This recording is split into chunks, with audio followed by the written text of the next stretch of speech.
Hello, Bryan. Are you there?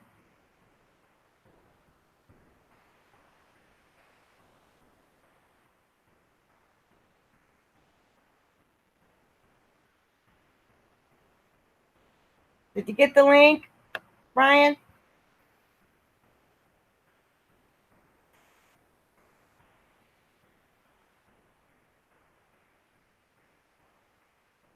Hang on, guys. Try again. Okay, hang on, Bryan.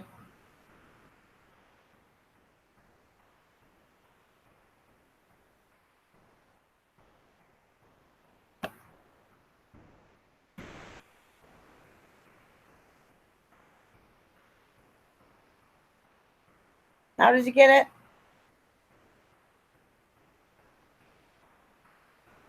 Did you get the link? Hi, everybody. Welcome to my channel. I'm still trying to get some people in here.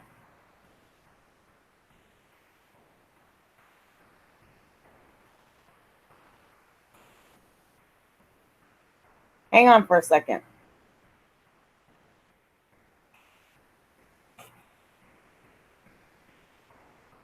Hi, everybody.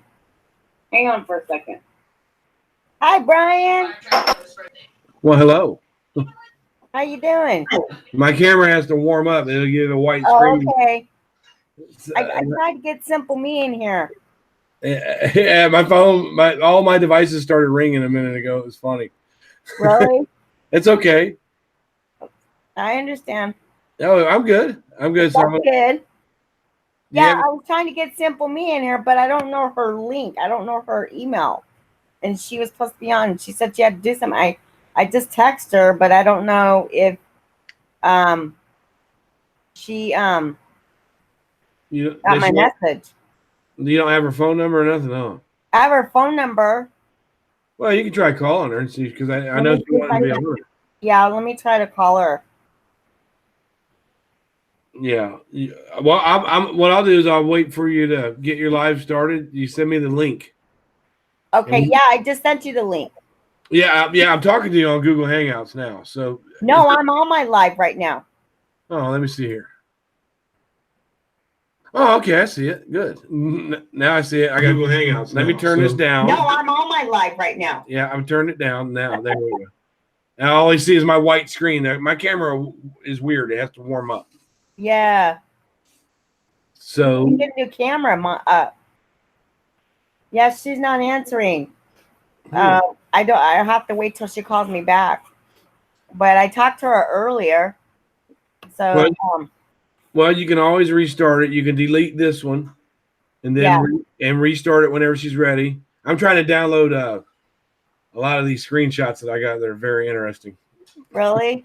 Yeah, because I don't know if she doesn't answer, I'll just start. Well, she'll call me back or send me a text. Yeah, give her a little time, and we'll see what happens, because I know she wanted to be on here. There you are. I see you. You can see my camera's working now. Hi. Hi. I'm just kind of lounging today. There it is. I'm just kind of lounging today. So yeah, I'm like, can you see the chat? Because I can't see it from my phone. There's nobody. It says there's 10 watching, but nobody. It doesn't look like anyone's commented yet. They're waiting to see what's going to happen. Okay. Sandy's on there. Sandy said hi. Sandy. Well, so maybe it'd be best to just shut this one down and delete it and start a new live. If you get a hold of Simple Me, I'll check with you in about 20 minutes. Yeah. Is it about 8:30? Does that sound good? Yeah, about 8:30. I don't know what she said. Well, I could always wait because because I go to bed early, so I kind of like want to get this over and done with. If she texts me, because I can see it from my phone, I'll just come out of my live and ask her the link. Okay. Okay. Well, whatever you want to do, I'll be sitting there for a little while. Okay. Well, what kind of? Okay, so I was looking on the internet, and here's the thing. I found a bunch of stuff on. Sorry, guys. Hi, guys. I found. Okay. I am so nervous about this, but anyways. It's okay. Because I've never done a collab before. Well, just But act, I'm pretty decent with them. They, they're actually good. It's just like talking on the phone with somebody. okay. I found something about bullying, and the reason why I was looking, I did some of my research, Mm-hmm. and I found a lot of things on bullying. Mm-hmm. I And did. I've done a lot too over the last couple of weeks trying to figure out why these things are happening. well, see, this is the thing. Um, what was I I'm, going to say? I can't even think of what I was going to say. Oh, the thing is, I've had a lot of bullying in my life, especially as a kid. When I was growing up, because I saw the video you had put up about the young girl, and yeah, I got a little more on that. um, I realized how much I was bullied. My mom and my mom had to go to the schools all the time because they would beat me up and stuff. And so it was really hard. And even now, it's I got bullied in college. These are grown adults Why were they bullying you? Do you think? because I was a little bit slower than Yeah, some of the people. yeah. People. Well, like my wife, she's been through a lot of bullying too because she has a disability, and I've seen it myself how people are. And a lot of people, I think that what I've gathered from people who bully is that they have a low self esteem, and in order to get that low self esteem off of them, they have to project it onto someone else that's weaker or Yeah, can't defend themselves. I did a lot of studying on how the difference between how men bully and how women bully. yeah, And in my personal life, I'm seeing more women do it at this time. yeah, And women, the way they bully, according to what I've researched, is they get in groups. They like to belittle people. They like to crack on your looks. They like to crack on your financial status. Anything that can bring you down emotionally. That's how women do it. Now, men are more likely to bully with their fists, mhm, physically. And everything that I've researched, I've kind of seen it happening right at this time, without mentioning any names. But one of the first things they tell you to do with the bully is to not engage, mhm. and that doesn't work. No, it doesn't, and I agree with you, Brian. Not on social media. It doesn't work because the more that you don't engage and defend yourself, the more stuff that they will put out. Mhm, If you ignore it, so now in your personal life, if somebody's bullying you, you can just not go around them and you can just not talk to them. yeah, But on social exactly. media, if you do that, they can put up a video or a post and anonymously message you like, hey, this person put this post up about you, and naturally you're going to go look, and Mhm, your first reaction is to want to defend yourself. That's what people want, to defend themselves. So mhm. sometimes not engaging doesn't work, I understand what you're saying. and it puts you in a spot, don't you think? Yeah, I understand what you're saying. Like, okay, I wanted to read something to everybody here. That everybody's in the chat. Okay, and I did some information up on the internet, and this is and what I've learned here, guys. Okay, is that you don't participate in the bullying. Okay, because if you participate, then you're likely to you're engaging it, you're participating in it. Mm-hmm. You're basically how do I say it? It's not even it's the tip of my words off my tongue. I can't even think it straight. You're basically you're keeping it going.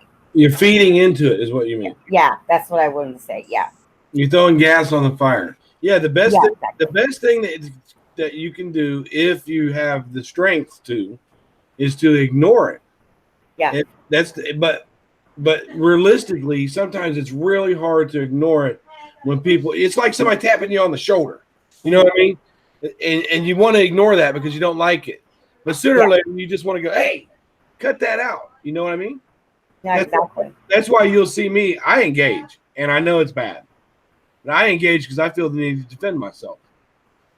And I've always been the type of guy that would try to stick up for the guy being bullied. Mm-hmm. You know? Yeah. But yeah, really, the first thing that says how to deal with a bully anywhere is to not engage or not participate. And I think it's easier said than done. I'll give you an example, like John Crimes.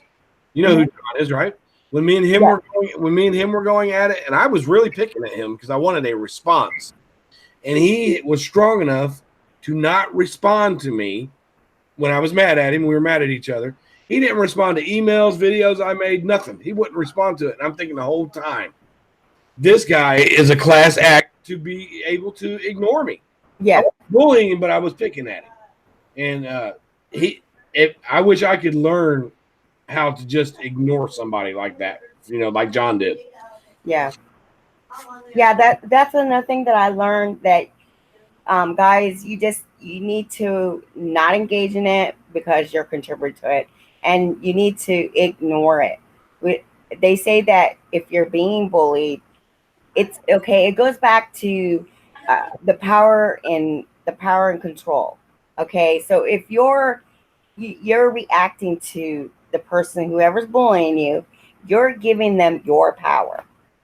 Right. So basically, you don't want to give that person power, because that's all you're doing. Right. You want to take your power back. So what do? You don't engage and you don't react to it. And again, I can't stress enough how John Crimes showed me how that works, because he did not respond to me, and I was mad at him, and he did not respond to me. But we went on live somewhere, and I was already in there, and he came in, and I was there when we met, and he went at me. I mean, he'd let me have it, and I said, okay, I'm sorry you feel that way, and I let it go, and that ended it because I didn't participate back, and I learned a lot from John on that. So if anybody knows that situation that sees this video, they'll see how the not responding to someone who's picking at you, it works. John is an example of that. It works. And I was really picking at him. I don't think I was bullying him, but I was picking at him, and he was like, you know what? I'm just not going to respond to you. And sooner or later, if you're doing that, if you're the one that's picking at somebody and they don't respond back, you say, all right, well, I'm just not going to mess with them no more. It's a fact. It really is. Yeah. It's a fact. It's a fact. But I know that, like Nicole had been picked on all her life, and she's really defensive now. Like if someone says something that's like, hey, you shouldn't have done that, she's real defensive. And she's always apologizing. Like, I'm sorry. That's an effect that you get from people that have been bullied all their life. I've seen it happen. And, and you were talking about that, the girl that I did a story about, the August Ames. She was bullied on Twitter so much that she took her own life. And this is where it gets serious, because you never really know the emotional state of someone that you're picking at. You don't know what they're going through, I'm right now in the situation that's going on in social media. It's tougher for me when I've got friends on both sides. So I understand what you're saying, Bryan, and like you're saying that I have to say, I'm not going to say any names, but we all know who they are. Yeah. I feel like sometimes they don't realize what they're doing wrong. Like they don't want to see like themselves and what they're doing wrong. They want to just lash out at people, or don't do this and don't do that. But in reality, you are doing the exact same thing. Now, I know I've been guilty of it, and I admit that, and I own it. Okay. But what I find with some of the creators is that they're not owning it. They're just blaming. Oh, well, no, they're blaming people, and you can't be blamed. Yeah. You can't be blaming people. You're responsible for your own actions. Right. No one is responsible for you. Okay. You're responsible for yourself. So how you react to things, that's on you. You're right. You're right. The sad thing about it is, in the situation that we have here, we have a lot of double standards, what you're talking about. People are saying, well, I'm not bullying, I'm just reacting. Well, if you're reacting in a negative way where you're calling people names, then you're bullying. Exactly. and this goes for both sides. I mean, because I've told both of them, why don't you guys cut this out and get along? The thing about social media is drama definitely sells. Drama definitely gets views. I mean, people like to see other people's drama. It's like the song "Dirty Laundry" that Don Henley sings. People are drawn to other people's drama, and it gets them out of their life for a minute. So, like when a certain person puts up a live, that's why she gets so many views, is because people love to see the drama. That's natural. So, and as long as there is drama like that, people will come to watch. They know what sells on social media. So we're stuck with that as well. Mm-hmm. I being there, we're stuck with. I being there. We're stuck with the team with Marie and Carla Ray and Bluebird on my shoulder. I don't think I know her. Hi everybody. Hi Bluebird on my shoulder. Everybody. Hi. So the situation, like Carla said, well, what if you just ignore them and they keep going? What do you do then? What do you do? According to what let me give you guys some tips that I looked up. I looked up some of these on the internet. I've been doing my homework Good. for the last few days. Let me see here. There are tips that you can. It says here how to deal with the bully. First of all, it says here, do not beat yourself up. Walk away from it. Another thing is to walk away from it. Enjoy the things that you like doing. Be with like friends, like close friends. Was one of the tips. Is how you deal with it. Learn how to manage stress was another one that's in here. Like if you like to meditate or exercise, that's how you can deal with it. Mm-hmm. But like it's not your fault. No, usually the person that is bullying you, it's an issue with them, not with you. One thing that Pink put out is if social media, because we have to deal with this in a social media type of way. Yep. Like you said, spend some more time doing something else. Spend some time away from social media if it's getting to you at that point. Like I'm glad I'm glad that Sip Some Tea with Marie is here because her and I started out very badly. We started really badly, and we kept responding to each other in videos. We had a difference of opinion, but then when I took the first step to say, hey, talk to me. You should talk to me because I'm not the person you think I. And then when she talked to me, I found out she's a really sweet person, and she doesn't think the same of me as she did. But sometimes responding and defending yourself can help a situation. I don't think she was bullying me, but I think she was being mean to me, and I was being mean to her. But talking like adults sometimes works it out. If you can do it. She had to be open-minded. I had to be willing to say, hey, why don't you talk to me, and you'll find out I'm not the person that these people are make me out to be. And that's back to what you were saying. I'm sorry for interrupting, Brian. That was I had some subs that I didn't get along with. Okay, and I'm not going to say their names, but I actually, I saw what I did wrong, and I apologized. Mm-hmm. And everything's cool between us. And you're right. What you were just saying. Mm-hmm. I agree with you on that. Anytime, I think that if you have somebody that's picking at you, and if you have the gumption to say, hey man, let's work this out, let's not argue like this, that's one way you can handle it. But most of the time, the person that's bullying at you, they're not receptive to that. They're like, piss on you, I don't want nothing to do with you. And then you have people that are on social media that do it just for fun, just for views. If you look at a certain person's true crime channel versus their drama channel and look at the views, the drama always gets more views. And that's just the way people are. They love to, like, again, I can't stress enough. They love to see everybody else fighting. There's been times where I've had both lives going on at the same time on my computer. I got like 8 women screaming just because I want to know what's going on. You can't help that. Yeah. You just can't help it. But I'm not participating in the bullying. I understand. I agree. I know, Brian, you're a very nice person, and my friendship with you will not ever change. I met you in December, And I Yeah. just find you to be a really great guy. And I love collabing with you. And you're just a great person. And your family and your wife, she's really nice too. We are just real people, and I put it out there. That's why my name is out there, my phone number is out there. You can look me up, you can dox me, you can do whatever. I put it out there because I don't like to hide in fake names. And I want people to know who I am. But in our, I've seen a lot of people bully Nicole, and I've had to protect her so many times over people picking her. They've done it to me on social media, and and they've done it to me on YouTube. And I've always even when I was a kid, even when I was younger, if I saw somebody being picked on, I felt like I needed to step in and defend them. But see, I can't do that here on social media. I can't be friends with B when A is arguing with them.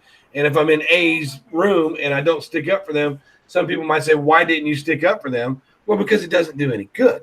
That's why. Yeah. It does no good. So I just try to stay neutral with all of them. I can say honestly, I've got friends on both sides, and it's very hard for me to see. I just Brian, I just got a message from Simple Me. She said she can't access her account. She can't access Google. Well, Yeah. look, if she has a cell phone, are you using your phone or are you using a computer? I'm using both my laptop and cell phone. Well, if she has a cell phone, she can call in and still be a part of this. Okay, hang on for a second. Yeah. I'll have her do that. Hang on. Hey, Robbie, what's up, buddy? Mr. Mechanic, man, I need you to overhaul my car and redo my motor. But those tires on those back tires on your car did not look good to me. You like my hat? I'm an avid Trump supporter. Sometimes it gets me in trouble. Okay, so I just sent her a text. Maybe she'll call. Yeah. I'm a very avid Trump supporter, Robbie. Sometimes it gets me in trouble because a lot of people don't like him. But I think that we should, as Americans, we should support any president that's in there. But I really like Trump. Did you check? I'm asking Robbie. Did you check those tires and see what I was talking about? They look kind of bald to me from there. But anyways, I can see soul sister. Yeah. Okay, she gonna call in now? Yeah. I just told her I'll have her call me through my phone, and I'll just put out a speakerphone. I'll give you an example of some of the bullying and discrimination that I've seen in Nicole's life. I got her a job. We lived in Colorado Springs, and she really wanted to work and not collect Social Security, even though she's got CP and all that. Most people with disability would rather work. So there was a help wanted sign. There you go. Can you hear her? Say something, Simple Me. Hi. Can you hear her? Yep. Okay. I don't know what's going on or why I could access it earlier, but now it is not letting me in. Well, tell her we can hear her, and she's on live now. Yeah. Well, you're on live now because we can all hear you. Okay. So. But can she see? I can access it through my phone, but I can't through. Okay, so what's your email address, and I'll send you a link. You can do it from your phone. Okay, hold on a second, because it's trying to download other things, and it's like, what the heck? Don't you know this is the way it's going to go? Okay, I'm going to send it to you in a text. Okay. All right. Go ahead. She got it? Yeah, she's going to send me a text. Hang on, guys.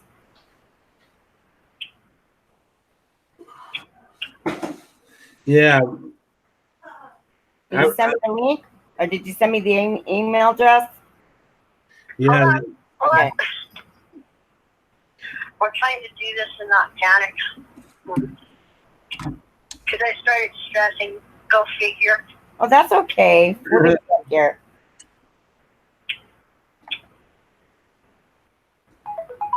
Okay, hang on, guys. Okay.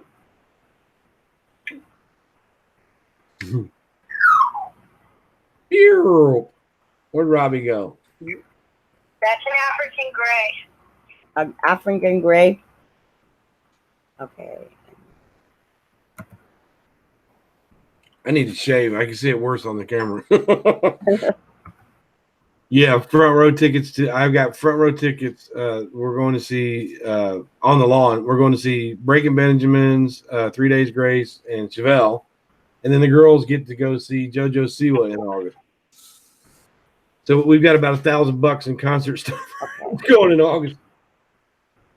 Okay, I'm sending you an invite. Did you get it? Yeah. Hold on a second. I'm downloading Google Hangouts, and then I got to go back over to my settings and reactivate Google Chrome. Okay.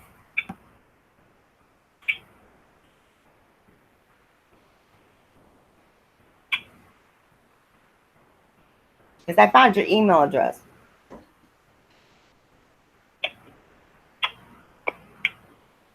Now you guys can, when she gets up here, Bryan, you guys can keep an eye on the chat because sometimes I can't keep an eye out. Well, what you do is you find somebody that you trust and you make them a moderator. Well, I wanted to make you a mod. Let me see here. The bad thing about making me a moderator, Bryan, you got a wrench. Did you get it?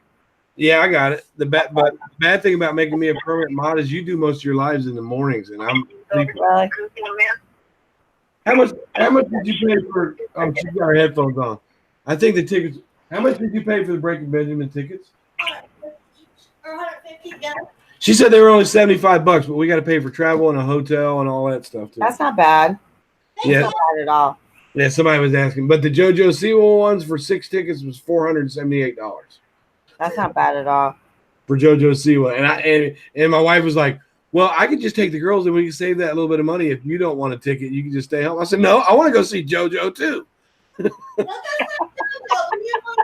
Breaking Benjamin. I think that JoJo Siwa is a really good.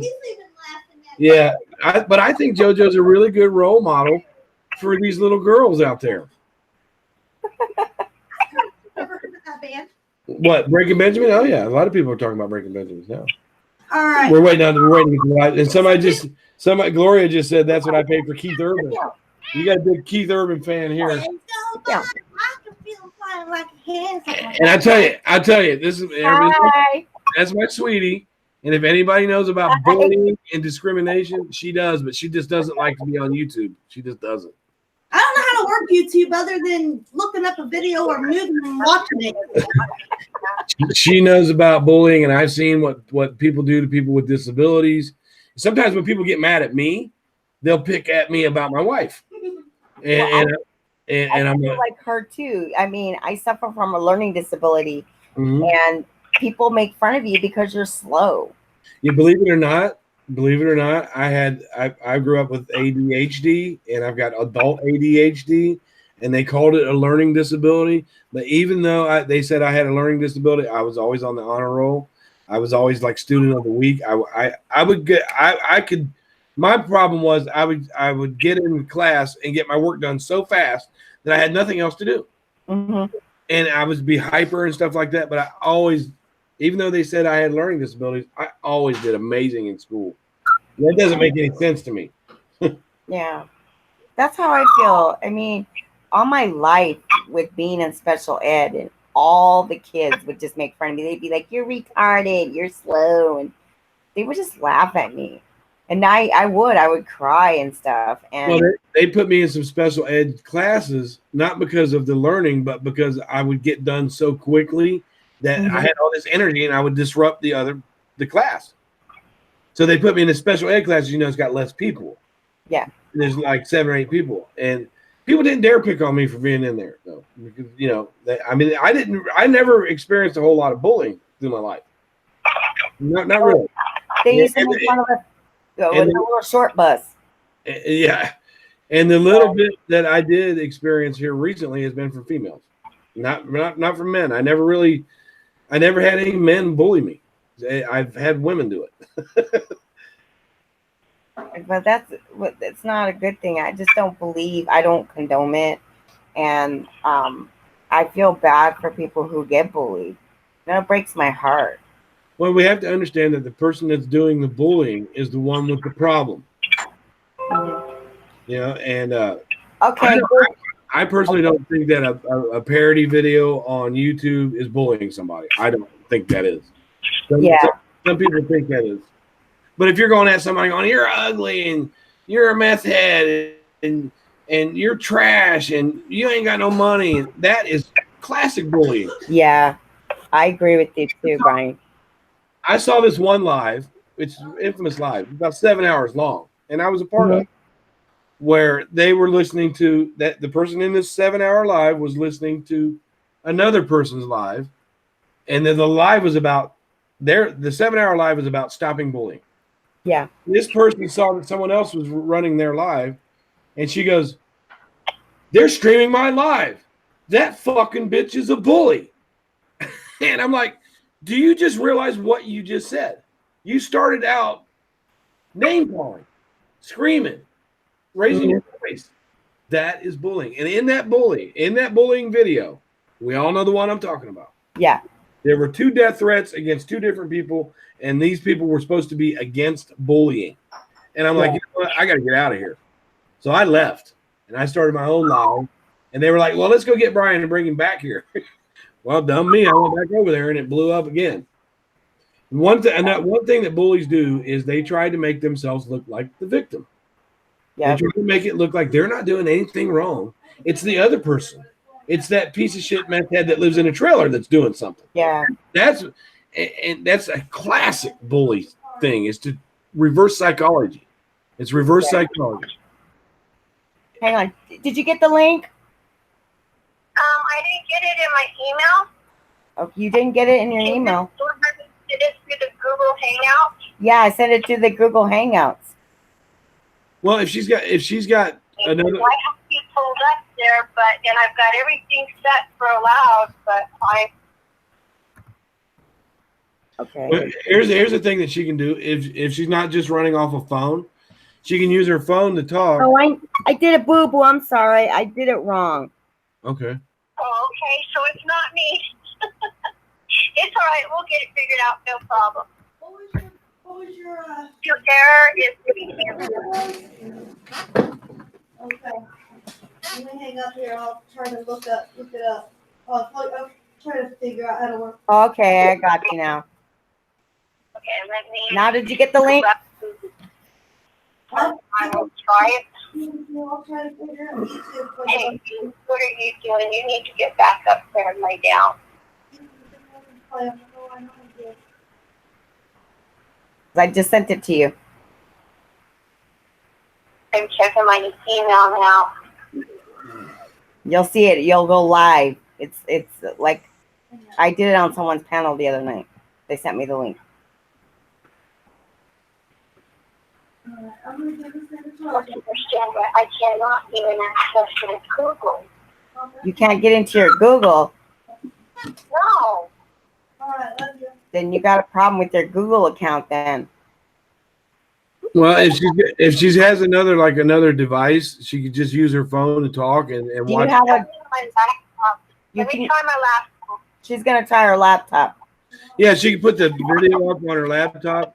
That way, but she's got to turn it all the way down. That way, she can see the chat and she can still respond to it. Yeah, turn it all the way down when you get on the laptop because that's what I did. I just turned it off. Kelly, I was on Diane. I was on Stephanie's channel last night, but I've been on Diane's ladies' night before. Yeah, Diane, I love those girls over there. They're really funny. Yeah, I like Diane. I really like But they're part of the drama community, and I'm not used to that. But somehow I fit into it. I'm like the only guy. It's tough being like the only guy in a group full of women. Yeah, exactly. But I like the way that Diane and Stephanie and Nikki do things. They get their point out without bullying. They do it without bullying. They really do. I think there's a way you can, and you're right. You can get your point across without, the bullying. Yeah, but on the other hand, if someone is continuously picking at you and picking at you and picking at you, at some point you have to defend yourself. Yeah, Nikki Lee is very smart. Like Sandy's saying here, I love it when she talks, and her and Stephanie together. Oh man, they're great. It'll be look up Diane's channel. Diane's channel, yeah. Yeah, Diane's channel. Yeah, Nikki Lee with the A. yeah, they're good. I like those girls. I like them. Yeah, and then she has a thing called Ladies Night. Oh, I try to get into that for the Ladies Night, Brian. especially when she has the Australian guys on there dancing around for the women. I just feel out of place there. Yeah. But I'll sit there and watch the ladies have fun. It is fun. And I get along in my life. I've always gotten along better with women than I have with men. Okay. I got so many sisters, Yeah, the Daniel and Chad. I was in there shaking my head at you girls. I think you're all a bunch of. I don't even know the number of people in her because I don't know. If I'm looking at it on my phone, and my phone is just like I think because I have it off. Right now, there's only 18 people in here, but when we promote the video, it'll get more views. Right now, there's only 18 people chatting. You'll get more views. You'll get more views. I've had lives where I've only had like 18 people in there, and then the next day, I've got 500, 600 views. But we, like Sip Some Tea with Marie's in here. Yeah, Sip Some Tea Marie. How you doing? Carla and Bluebird on my shoulder. Hi, Carla. And Sandy. I've seen that before. I know Sandy. Hi, everyone. Thanks for coming, stopping in. I appreciate it, guys. So back on the subject of how to deal with the bullying. I think a lot of it is just on an individual basis, and it's a case by case scenario. Because like let's say somebody's on YouTube saying, "My husband wants to kill you." That's how do you deal with that kind of bullying? You know what I mean? Well, I did it the wrong way. Yeah, I responded to it, and I made a phone call that I shouldn't have made. But when someone threatens to kill you, do you just ignore that? No, you do not ignore that, Brian. No. I got back to what I was because I downloaded a bunch of stuff because it was just like reading and it's just really good information. No, you are if you feel threatened, you are to keep a log. Right. You log it, and then if it just and then you get a hold of authorities in your area. Right. And a lot of times though, when if let's say you have an issue on social media with somebody that you've been arguing with, and then that person gives you a threat, if you turn that over to law enforcement, they'll tell you we're not doing anything about it because you engaged. I've had that happen. Yeah. So don't. Basically, what it comes down is don't engage in it. Yeah. I mean, like I feel like I can still be friends with both sides as long as I'm not engaging or provoking any of the stuff, which I don't do anymore. I don't do that. I don't try to stick up for one side, and I don't say bad things about the other side. I go in there because I'm not willing to give up both of my friends that are on either side. Oh, I understand, Brian.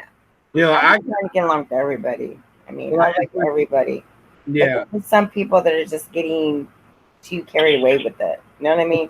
It's really strange when you've known somebody for a while and then all of a sudden they turn into something that you didn't know, and that's totally out of that person's character because you still remember the person that wasn't like that. Yeah. And I'm not going to give up on a certain person. I'm not going to. But if it gets any worse, there's other stuff that's going to come out too about that certain scenario. And it's not good. I agree with you. But like what I was saying, it's just that, we're all human. Like I had a thing going on at work yesterday. This customer came in out of nowhere, Brian. Okay. And he was swearing and using racial slurs to one of my managers at work. Yeah, he said he just started for no reason. And he was calling her the B word. He told her to F off. I mean, told her to go back to her country. And then he starts in on my assistant manager. It was bad. And she was calling the cops. Yeah, well, that's what you should do because that's hateful. A lot of people, I'm a Trump supporter, so I get that where people say, well, you got to be a racist. No, I'm not.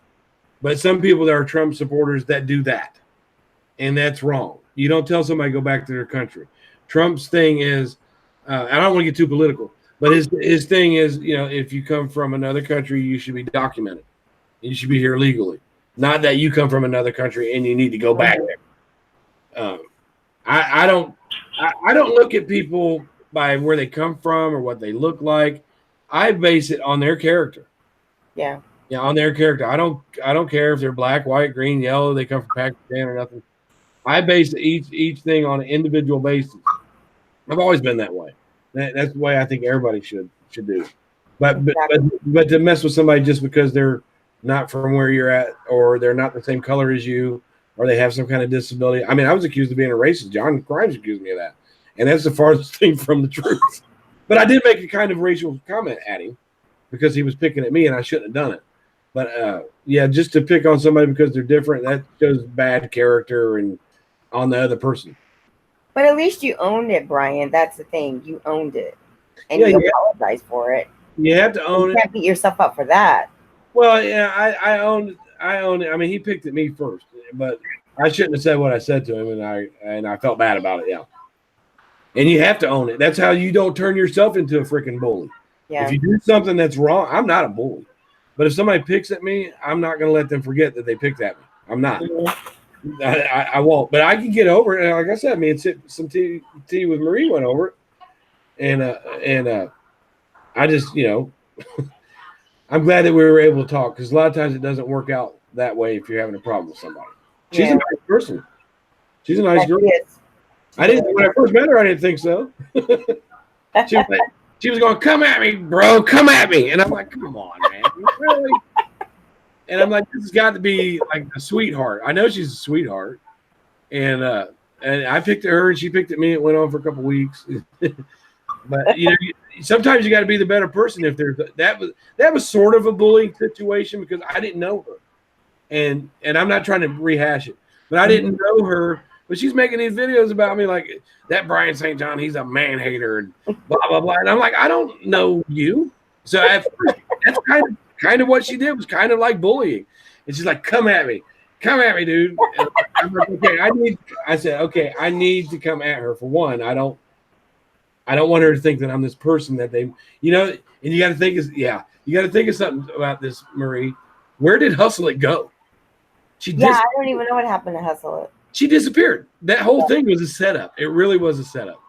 And Sip Some Tea saw something that she didn't like, apparently. I don't know why she didn't like my comment so much, but that whole thing was a setup. There was no reason for Hustle It to get that upset when the guy above my comment made a worse comment. But she felt like she was going to stick up for a female. And the reason that Sip Some Tea felt like she needed to stick up for a female is because she went through some abuse. So now she wants to be the person, and she said this on her lives. She went through some abuse, so she wanted to step in, and she felt like she was protecting somebody. Yeah. Hey, hang on for a second, Bryan. Hey, Simple Me, you just want to call on the phone? Yeah, let's just do it on the phone because for some reason it's saying that my Google Mail account is corrupt and I can't get in it even on my phone. Okay. Yeah, we'll just do it on the phone then. Yeah, she just listened on. She can just put her YouTube on. Yeah. Oh man. Yeah. So did you? Well, Simple Me, did you want to say something? Yeah, we gotta give her some. I'm listening to you guys right now as to what you're saying. Let me get back over here on the screen where I can see. Yeah, I like Marie. I like her now. I didn't like that, but that whole thing with me and Sip Some Tea, it was ridiculous when it was happening. Yeah, I think that Carl was talking about the Hustle It where she went off because I said something about Motel 6. Yeah, I remember that. I wasn't meaning it, but I didn't bring it up. It was some other guy. I think the whole thing was a setup, and that Hustle It was just a. She was just a plant. They meant to set that up to make me look like a woman hater. And that all came from, I'm going to say her name. That all came from Molly Go Lightly. She came on her channel and she said, that Bryan St. John, he's a woman hater. And then the next day, this crap started with Hustle It. Oh, yeah, that's right. That whole thing was a setup. But I understand why Sip Some Tea got in there. because she felt like she was protecting another female, which is honorable. Yeah. It really is. If you have a chance to protect somebody from being picked at, and you can do it and you can handle it, then do it. People that are bullied need somebody to step up for them, especially if they have no like with my buddy. I'll say Marianne. I feel like I need to stick up for her, but it doesn't do me any good to do so. You know what I mean? I like I like Marianne, you know, and I just don't understand why she's actually being picked on. I don't understand why anybody's being picked on. Well, you know, the thing of it is Marianne made some very funny videos, and the people that she made the videos about didn't like it. You know, and I'm thinking to myself, I've put out way more videos on Molly that were way worse, and they don't pick on me that way. But they know that I'm not as vulnerable. I will stick up for myself.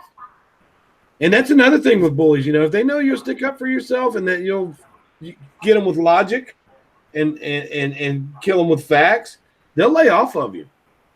But I can't tell everybody to try and stick up to the bully. I can't because some people can't do it.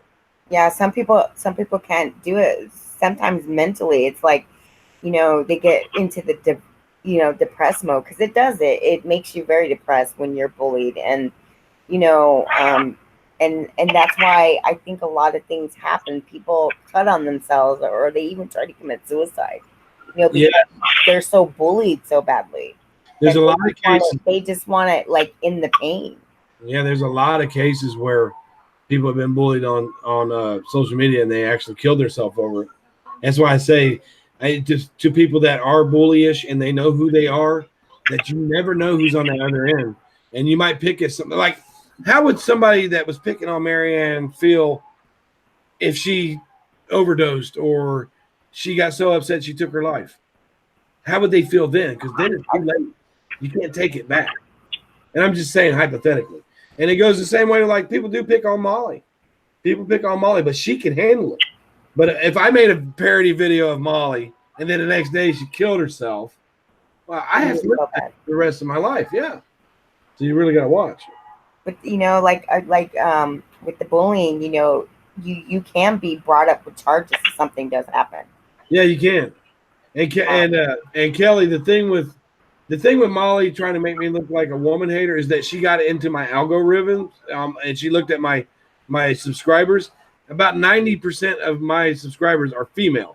And what a better way to make somebody look bad than to say he's a woman hater. And I didn't drop subscribers, and you know, and I want to make it clear, I do not hate Molly Golightly. I don't hate her. No, I don't hate her either. I just don't condone the behavior. I think that sometimes when a person is doing things, they may not realize it, and you need to bring it to their attention.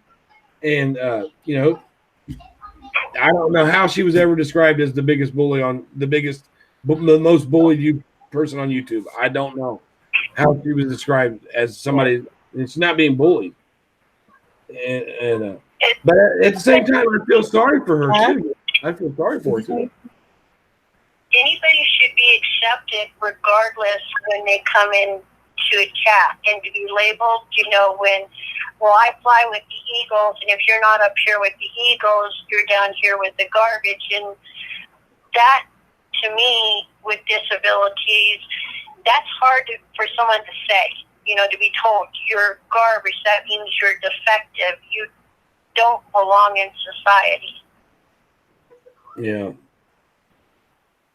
I see what you're saying on that. You know, we shouldn't just pick on anybody just because they're different. And you see so much of it on social media now. It's just, for me, it's just like, it's not even worth it anymore. Well, it's going back to you and Simple Me. You were saying, you know, and like you were saying earlier, Brian, it's like people sometimes judge you for, you know, what kind of car you drive, where you live, how you look. I mean, that type of things. And that should not ever be a subject for someone to judge you or bully you on. You know, that should never be like that. Well, people are materialistic, and they think that They think that your social, like where you live at and stuff like that. They think that defines you. Like, I'm not a wealthy guy. I'm not broke. But if somebody came to my door and said, okay, here's $4 million, well, somehow that money is going to make me a different person. You know what I mean? In society's eyes. But to me, that money would just make me with a bunch of money. Yeah. And it's a shame that through history people have judged you by what you have, and that's materialistic. And people have to remember you don't take any of that shit with you, none of it. It's not having what you want. It's wanting what you have that makes you the person. Yeah. Yeah. Do you want to say something simple? Me? Did you want to? Well, see, what I can tell people is I have a service dog. So anytime we go anywhere, and I get a lot of people that criticize me for saying ours, we, or what have you. They don't understand that my dog is not a pet. He is part of me as a person. And people will actually try to test him. They will try to distract him. They will go out of their way trying to pet him. And he's been trained to actually move away when people reach out to him. And because of the breed he is, people will even go as far as to say that that dog's going to turn on you one day or kill you, or something medically happens to you. That dog's going to eat you, if you die. And that's kind of hard, He's like medical equipment to me. He alerts to certain medical issues that keeps me where I can function independently. And I mean, people don't understand when they're walking behind us, following us throughout the store, making noises.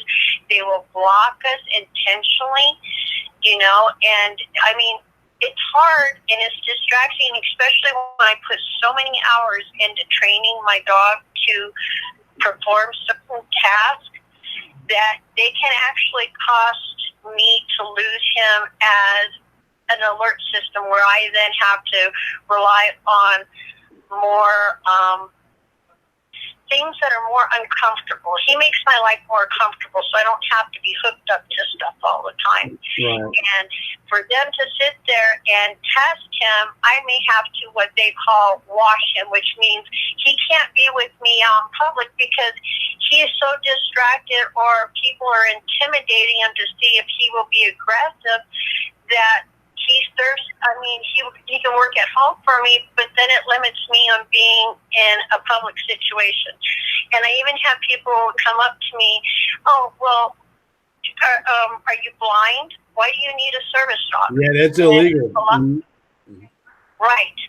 According to the HIPAA laws, I don't have to explain that. My dog has to be able to pass what's called a PTA, Public Training Access, which means he is not smelling things, he is not barking, his focus is on me, he's at my side, he does not urinate in public, and, so that makes it really hard, and a lot of people don't understand. When you put money out and you have that training done to make that dog specifically to your needs, you've just thrown thousands of dollars away and thousands of hours down the drain because someone wanted to test your dog. And it's like, I don't have to provide paperwork. I don't have to prove anything to anybody. I don't have to show them why he's medically necessary. He's wearing his vest. He has his patches, and the part that they get is, well, let me test him. And I kind of, I have a second person with me, and I usually back away at that time, and that's when they kind of step in and they let them know if you continue to harass, and they pull their phone out and they let them know, I will call the police here because it could be up to a $3,000 to $3,000 fine for interfering with the working dog. This is our little service dog right here. And we can't really take him out anymore because he's so protected. Well, he went under the chair. Where'd he go? He's so protective over Nicole that if people come around him, he will growl. He does it to me, and we can't take him anywhere either.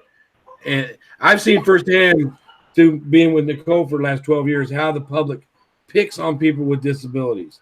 I've seen it, and it makes me sick how people do that. Like we're saying, people try to block her dog and stuff like that.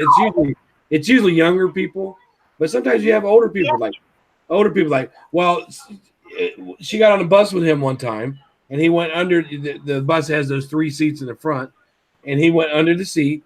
But as people were walking by her, he would because he thinks they're coming at her. And the bus driver said, "You're gonna have to get control of that dog." And I'm like, "That's what he's supposed to do. He's supposed to protect her." Well, he doesn't need to be growling. I said, "Well, he can growl if he wants, as long as he doesn't jump and bite." But in the end, we can't really take him anywhere because of that. But we have seen people question the service dog thing and stuff. It's pretty bad when people will take to bullying a dog. That's how sick people are. Exactly. And I've seen firsthand how people that don't have disabilities are picked on. I mean, the people that don't have disabilities pick on people with disabilities is what I meant. And there's no really excuse for it either, Bryan. I mean, except for they have low self-esteem. True. That person has low self-esteem, so they're going to pick on bullies. Bullies tend to pick on people who are vulnerable, who they don't think can fight back. That's why that's why poor Marianne is being picked on so much, because she doesn't really have the ability to fight back. And I feel like sticking up for her. But then again, on the other hand, I have told her, I said, well, you maybe not want to engage. Maybe they've proved their point that they don't like you messing with them. But just like me, she feels the need to defend herself, and you can't really blame her. It's like a catch-22. But it just worries me, though. Someone can just take it to the extreme. You know what I'm talking about? Well, they already have. When cops start showing up at people's houses, and that's bad. And that person that did that needs to go under the jail. They need to be under it, because that's sad. I'm sorry for interrupting, but I also feel like people doxing people. Now, come on. You're giving that person information, their personal information. You don't know what you're actually doing to this person's life when you do that. The bad thing about personal information is that people get it from a public site, and these public sites that have your address and your phone number on them, I mean, they shouldn't exist. I don't think they should exist. But as long as you have those sites where you can look somebody's name up and you send it to somebody else, that actually isn't doxing. But something like that can, if it gets to the wrong person, let's say the wrong person gets somebody's address or something, and they go over and do something to them. If you're responsible for sending that to that person that did something, your ass is going to jail too. Exactly. Mm-hmm. And just like I was saying earlier, that if you participate and something does happen, yes, you can be held accountable for it. And did you ever hear about the girl who drove her boyfriend to commit suicide? You heard about that, right? Oh, where she was telling, I think is a kid in a truck, and she got convicted because she was telling him. Yeah, and she was encouraging him. She was telling him just go ahead and do it. Yeah, she encouraged him for like a week over the text. I think he used the gas from his truck. It was like carbon dioxide. Yeah, it was a gas. Yeah, and she got convicted. I think she got life in prison for that. No, she got a couple years, I think, but I can't remember how many years. Okay, I thought it was a higher sentence than that. I don't know. I don't know that case as well, but I know what you're talking about. But I think his name was Cody. Something tells me his name was Cody. I don't know. Yeah, his name was Cody. But she kept on. She just wanted to see if he would do it. That's it. And she kept encouraging him. Yeah, she did. She should have got more than that, because she should have got more than that. You don't encourage somebody. If somebody tells me they're going to commit suicide, I'm going to do everything I can to talk them out of it. Did you want to say something about me? I just don't think people realize that when they dox people, that information is not guaranteed to be 100% correct. And if you do protect your own information. Nowadays, with population the way that it is, a lot of people will find your name that is similar, and you will find that you've got addresses or information that don't belong to you attached to your name, which then other people take out of content. And, Right. you know, you have to kind of, you know, at times let people know you can have your information removed and say, no, this is not me, or no, I'm not associated with this information. But you have to be your own advocate in doing that. And a person should not be so afraid of the doxing. And, you know, that's become the trending word here on YouTube is that, well, if I'm not happy with you or I don't like what you say, I'm going to dox your information and I'm going to expose you.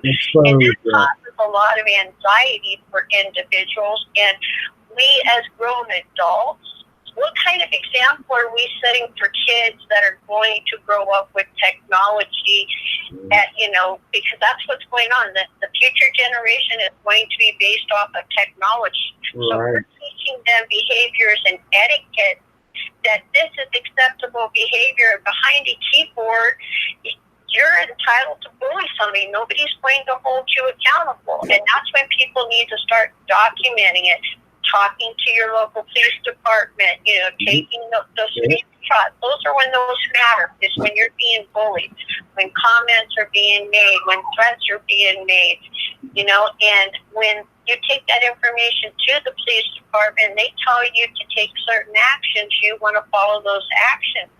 I've had a stalker for 30 years, and he always stays without, I mean, just millimeters of the limits that he's not allowed to be near me. You know, every time I go to call the police, because he's within he's outside the limits of how far away he's supposed to be from me, but I can't do anything unless he physically steps within those limits.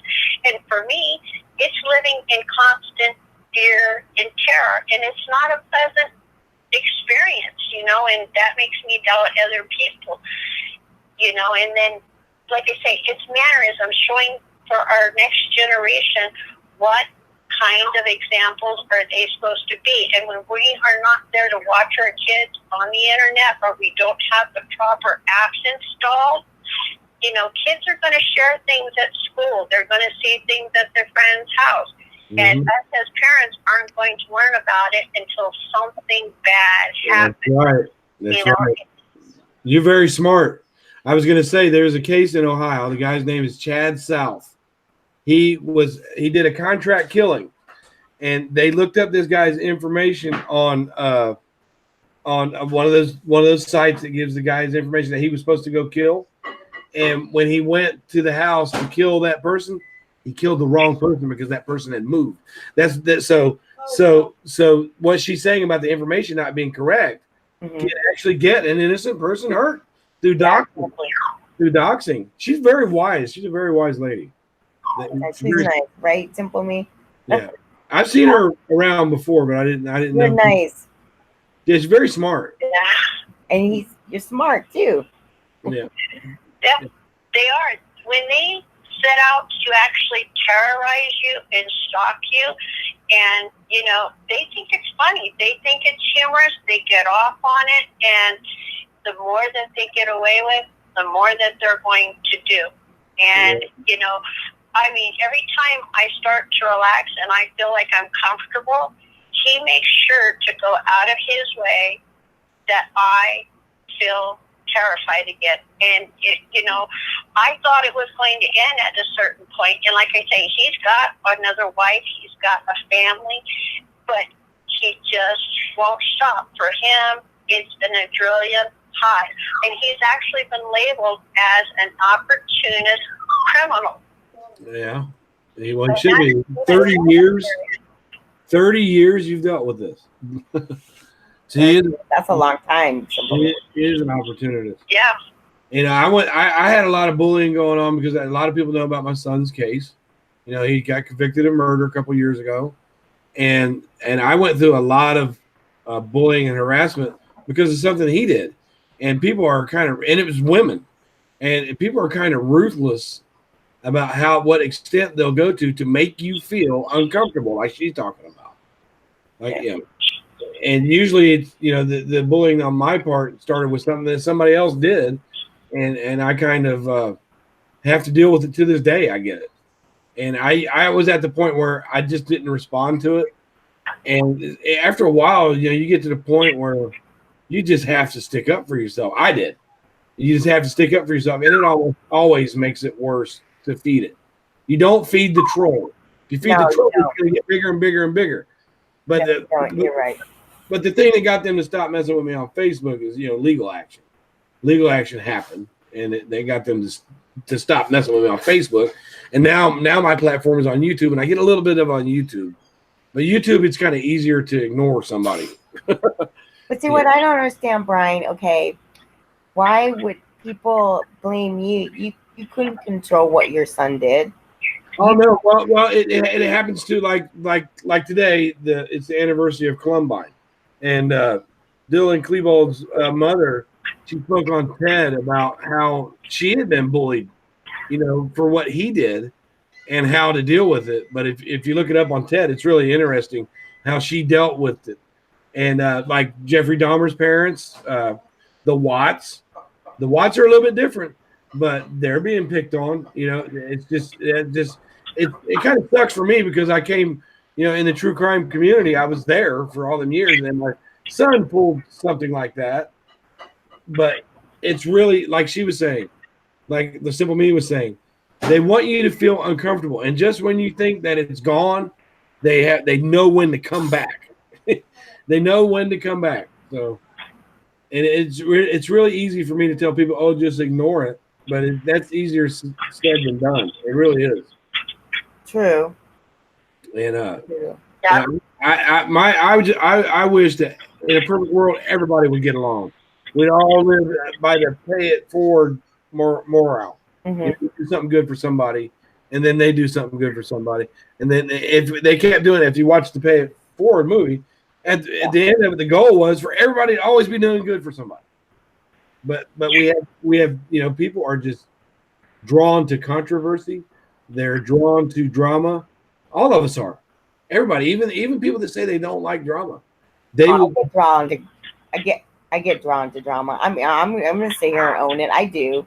Yeah, you want to look at it. You want to look at it. So you want to, even Well, if you we've all done it. Even when we were kids, we at some point, and anybody who says that they've never bullied anybody, they're lying, because we're human, and that's how we learn, you know. And my dad would always get after me, and he would say, stop, think.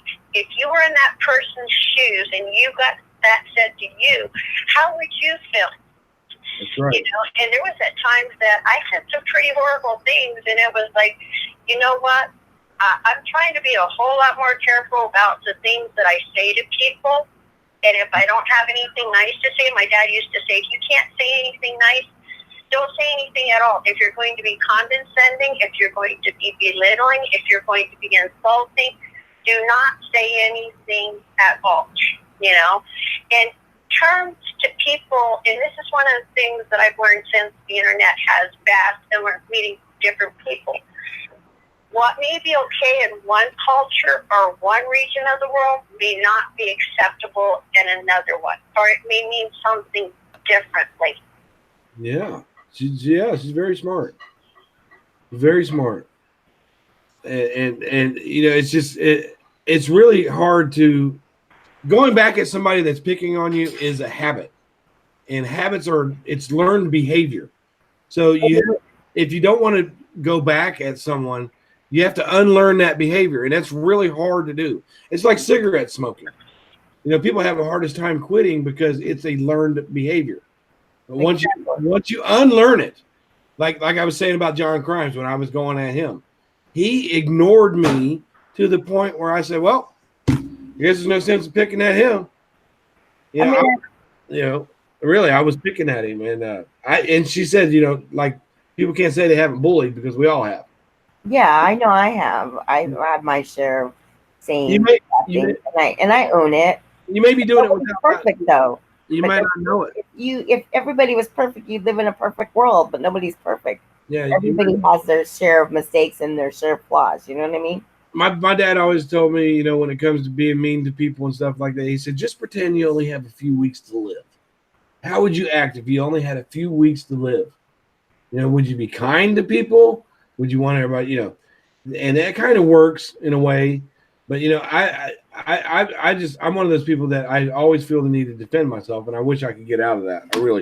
I wish I could get out of that. I wish I could get to the point where, okay, she said I was a fat piece of shit. So what? She doesn't know me. Maybe once if they say that, I can deal with it. But if they keep going at me, I feel the need, like with sips of tea. I got to put a video up and make some humor out of it or something. I got to do something to defend myself. And I'm not giving good advice right now because you really shouldn't react. No, exactly. If you can keep React. yourself from reacting to it, then that's the number one way to off a bully is to not react to them. Well, then it's really they know that it bothers you. If you react to it, they're gonna know it's bothering you. But if you don't react to it, then they know that's not bothering you, and likely they're able to move on to someone else. Yeah. And you got to consider also, that the person that's bullying you is not bullying you because you have a problem. They're bullying you because they have a problem. Exactly. And you can get help. There are, you can get counseling to find out why you do the things you do. There is help out there, but that's if the person really wants it. All right, Tiger Kitty. Yeah, and counseling helps. It also helps if you just have a good friend that you can talk to. If you feel like you're going to go back at somebody who's picking at you, maybe you pick up a phone like AA and NA. They have sponsors. Find somebody that you trust that you can tell them everything, and just go talk to them. And they might say, you know what, it's not worth it. You're better than that. Blah blah. And they might talk you out of it if you have a friend that you trust. And it also because bullies make you feel less than. They make you feel it's stressful, some of the stuff that they'll say to you. And if you know better, or if you have friends that know better, instead of sitting there feeling less than because that bully made you feel that way, go talk to them. Go talk to your buddy. But again, I can't stress enough that everywhere I've looked at, the best way to deal with a bully, the number one thing on just about every site is do not react. Yeah, exactly. Now can we find ways to not react when you feel like it? Yeah. If I started screaming and hollering and cursing at Barbara right now and calling her all kinds of names, what would you do? Would you? Your first reaction would probably be just to kick me off. But then, if I say something that's really bad, you might. No, I would probably confront you because after I was abused, I went to Al-Anon, and I like today is a perfect example, but I would pretty much ask you why you're calling me these names, wanting to get to the bottom. If you couldn't respect me, then I probably wouldn't talk to you. Right. We also have to understand that most people that bully, they're not reasonable. They're not going to be receptive to you saying, well, why are you doing this? But in some cases, it's you're able to talk it out like adults. Mm-hmm. In some cases, it's rare. That's why I appreciate some tea, because it's very rare. But if you could talk to that person, and it works, that's a good route to go. Yeah. But usually they don't want to hear what you got to say. Usually they've got it set in their mind that you need to be picked on. Really. And it is really sad, But like we were like Simple Me was saying, But then I also believe that it pretty much starts at home too. It depends the parenting. What are the parents teaching their children? You know what I'm saying? Yeah, if you grow up in abusive, if you grow up around a lot of abuse and domestic violence type of stuff, you will probably be prone to either being overly defensive or being a bullying type. Probably. I grew up on both ends. I lived with my dad for a while and then with my mom for a while. I grew up really wealthy and then really poor, but I didn't grow up with a whole lot of abuse. So now when I get abuse, I feel the need to defend myself. But I don't feel the need to just go pick on somebody because I don't like them. You know, I don't do that. I don't think I picked on Molly. I think that she kind of started on me, and I felt like I was defending myself. But at the same time, I'm able to talk to her Mm-hmm. and work some of this stuff out. But you know, we kind of tolerate each other. It's not like we're friends. But I don't hate her, and I don't think she hates me. There's You been want to know what's really sad? And if you sit and watch it, if somebody gets bullied, they hurt so bad to the point that the only way that they can sometimes feel better is to turn around, and it's out of anger or out of emotional pain, that they will turn around and be hateful or disrespectful to someone else. And our kids aren't just learning things at home. They're watching people out in society. They're watching people on social platforms, you know. They learn things at schools. And it's also getting our kids to understand that they can go to an adult and openly say, hey, something's going on, without someone older than them saying, well, I'm more credible than you are. Why would anybody believe you? Because I'm better. I'm more credible. And that can often lead to where people start physically harming themselves or addictions, you know. Or even cutting themselves. Yeah, cutting. Yeah, I was going to say that. Right. Another thing about social media. A family member to bullying, and they got to the point where they couldn't take it anymore. And it's been 2 years now. And on Easter Sunday, 2 years ago, they made sure that they were quitting life. They were done. No more pain. Yeah. That's awesome. And that's the sad part. I've had suicide happen twice in my family, in my life, and it's really hard to understand. I know one thing though about social media, especially YouTube, is that these people that are doing what they're doing, including myself, they have kids, and their kids are going to grow up, and this stuff never goes away. They're going to see it. They're going to see it, and it makes me think. You know, wow, you know, you don't think about the big picture sometimes. I've got things that I've done on social media that I'm not proud of, but I'm trying to get away. I'm trying to get away from letting what somebody says to me bother me so much. Really, I'm really working on that. And you have to, you know, for somebody that like me that's defensive, I have to not worry. I have to not worry so much. Well, at least Bryan and you know, at least you're owning it, and you know that you're wrongdoing and you're trying to correct it. But I do want to say something. Yes, our children are picking up on this. It's about, you know, what we're teaching our children at home, and yes, they learn from us, or they, like Simple Me was saying about social media, because they're seeing this all around. Now, I wanted to get to the point, you know, I don't agree with some of these critters on what they're doing on their channel.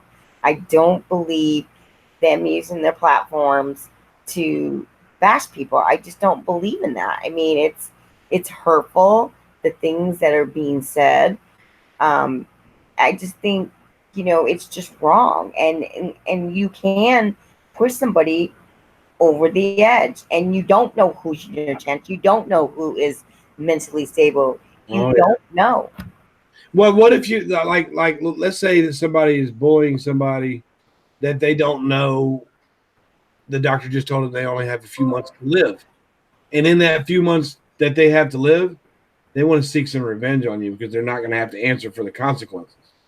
You know, you don't know who you're talking to sometimes, and the thing with the drama is the sad thing about the drama especially on YouTube, is that it sells. And there are creators that plan on making their job YouTube, and you can make millions off of YouTube. So when that person sees that the drama sells, they're not going to back away from it. They don't care, because you know that this person is trying to support their family. They're not going to back away with what works.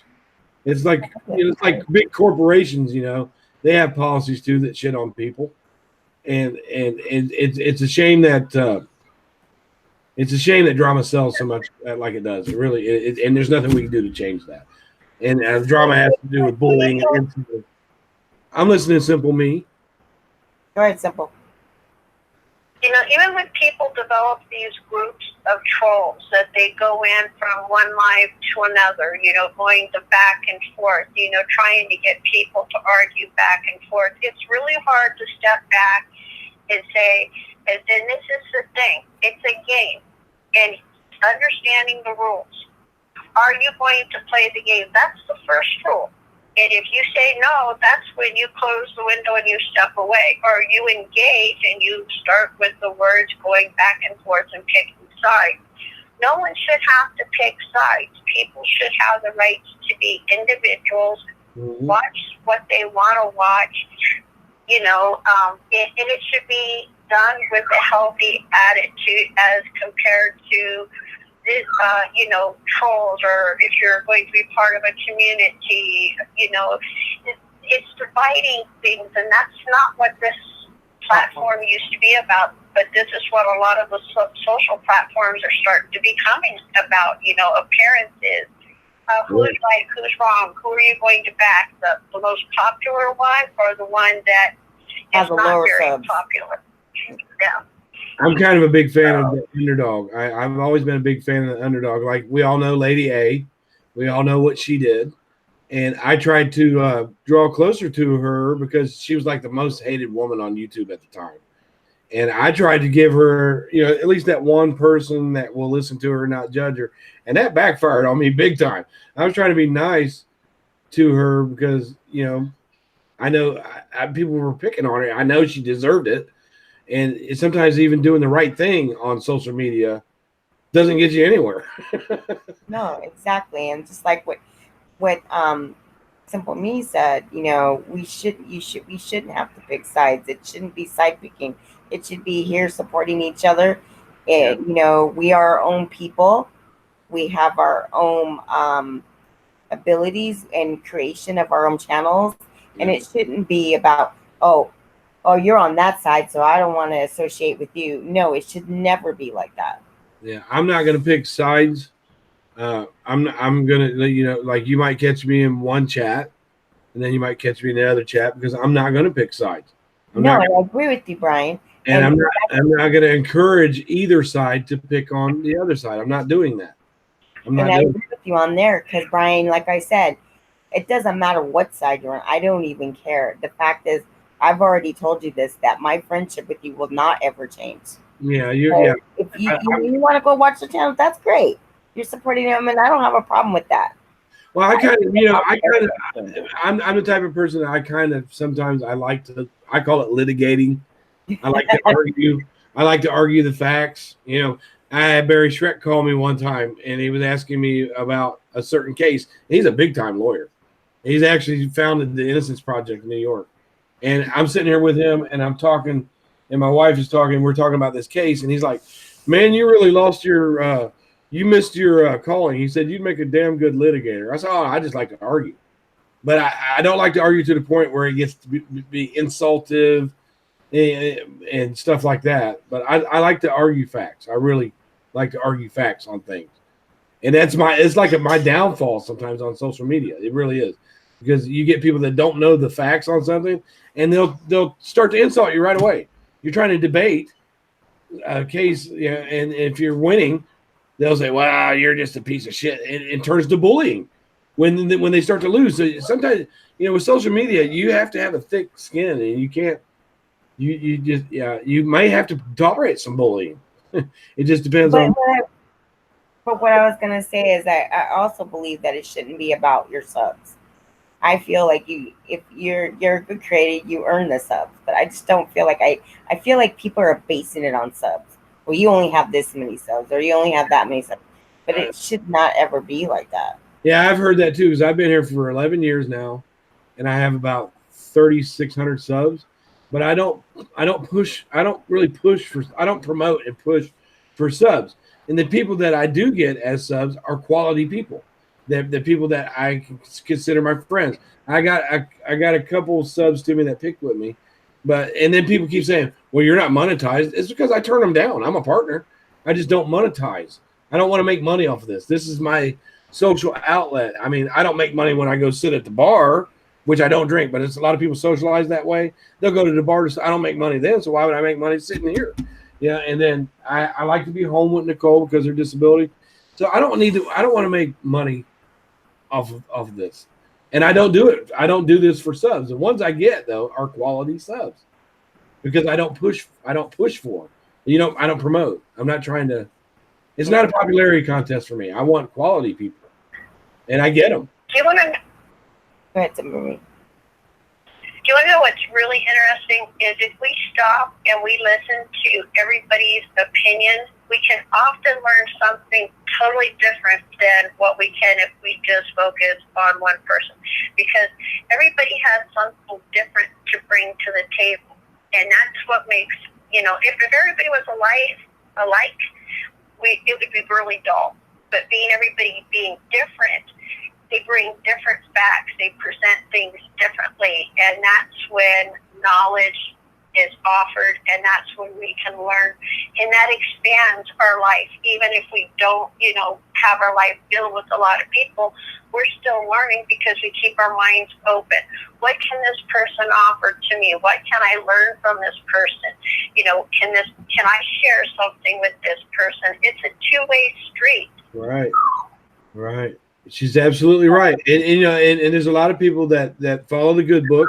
And I don't want to get into a whole lot of religion, but according to the good book, people were made differently for a reason.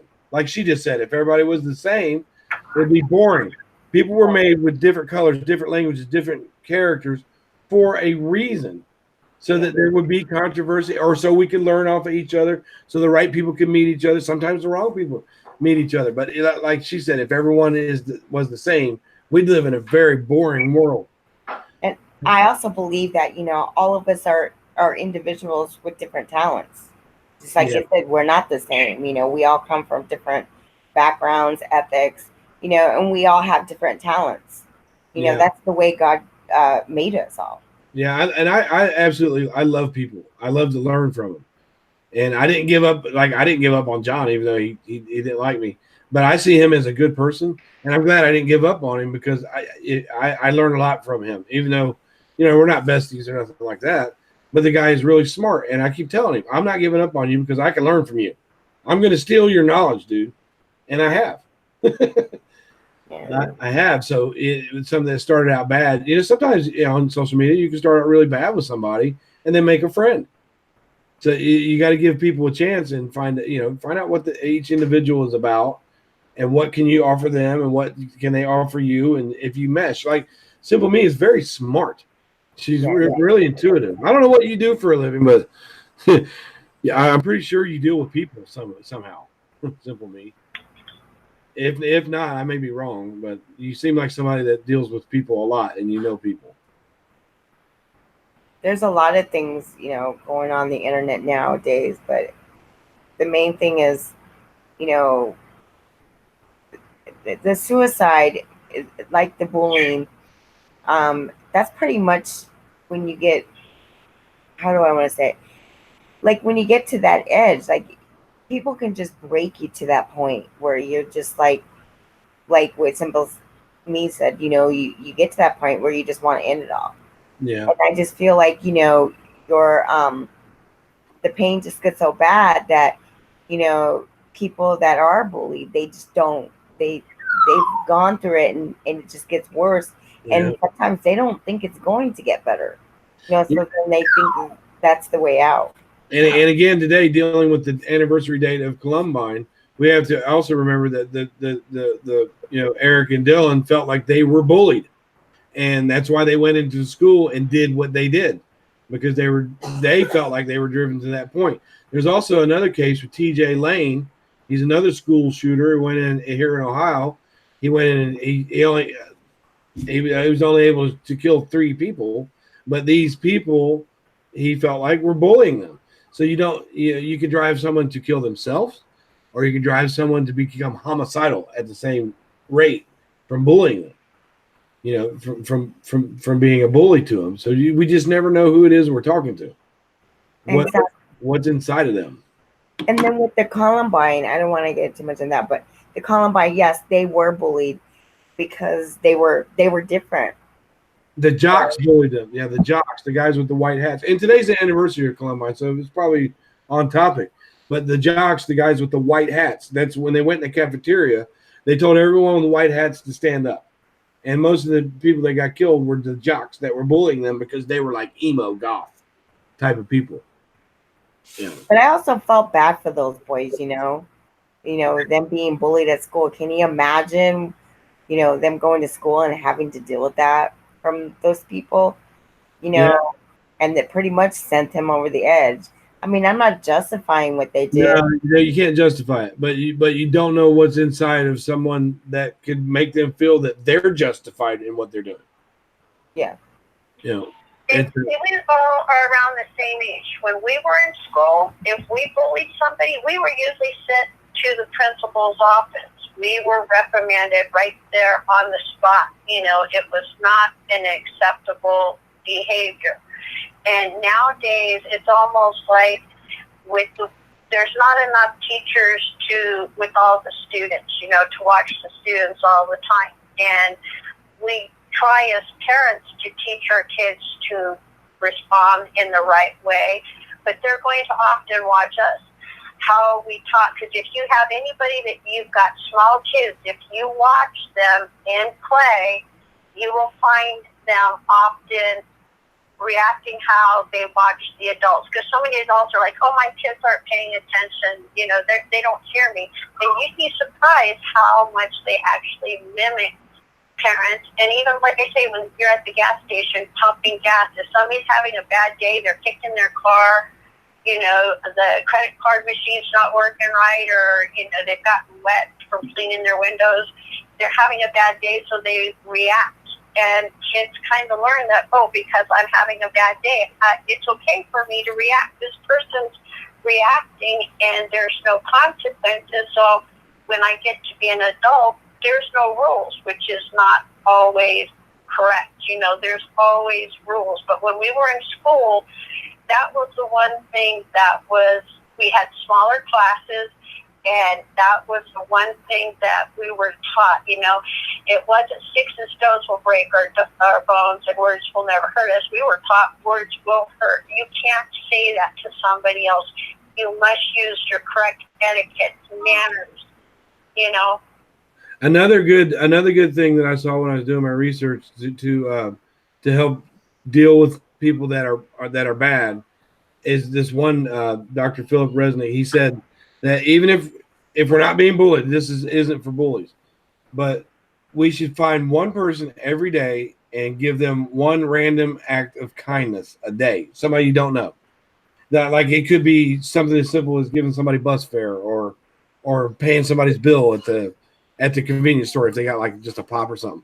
If you do that, they say if you do that, you practice one random act of kindness a day, and then it'll become natural to you, and you'll do 2, and you'll do 3, and then you'll become a kind person, and you won't be so successful.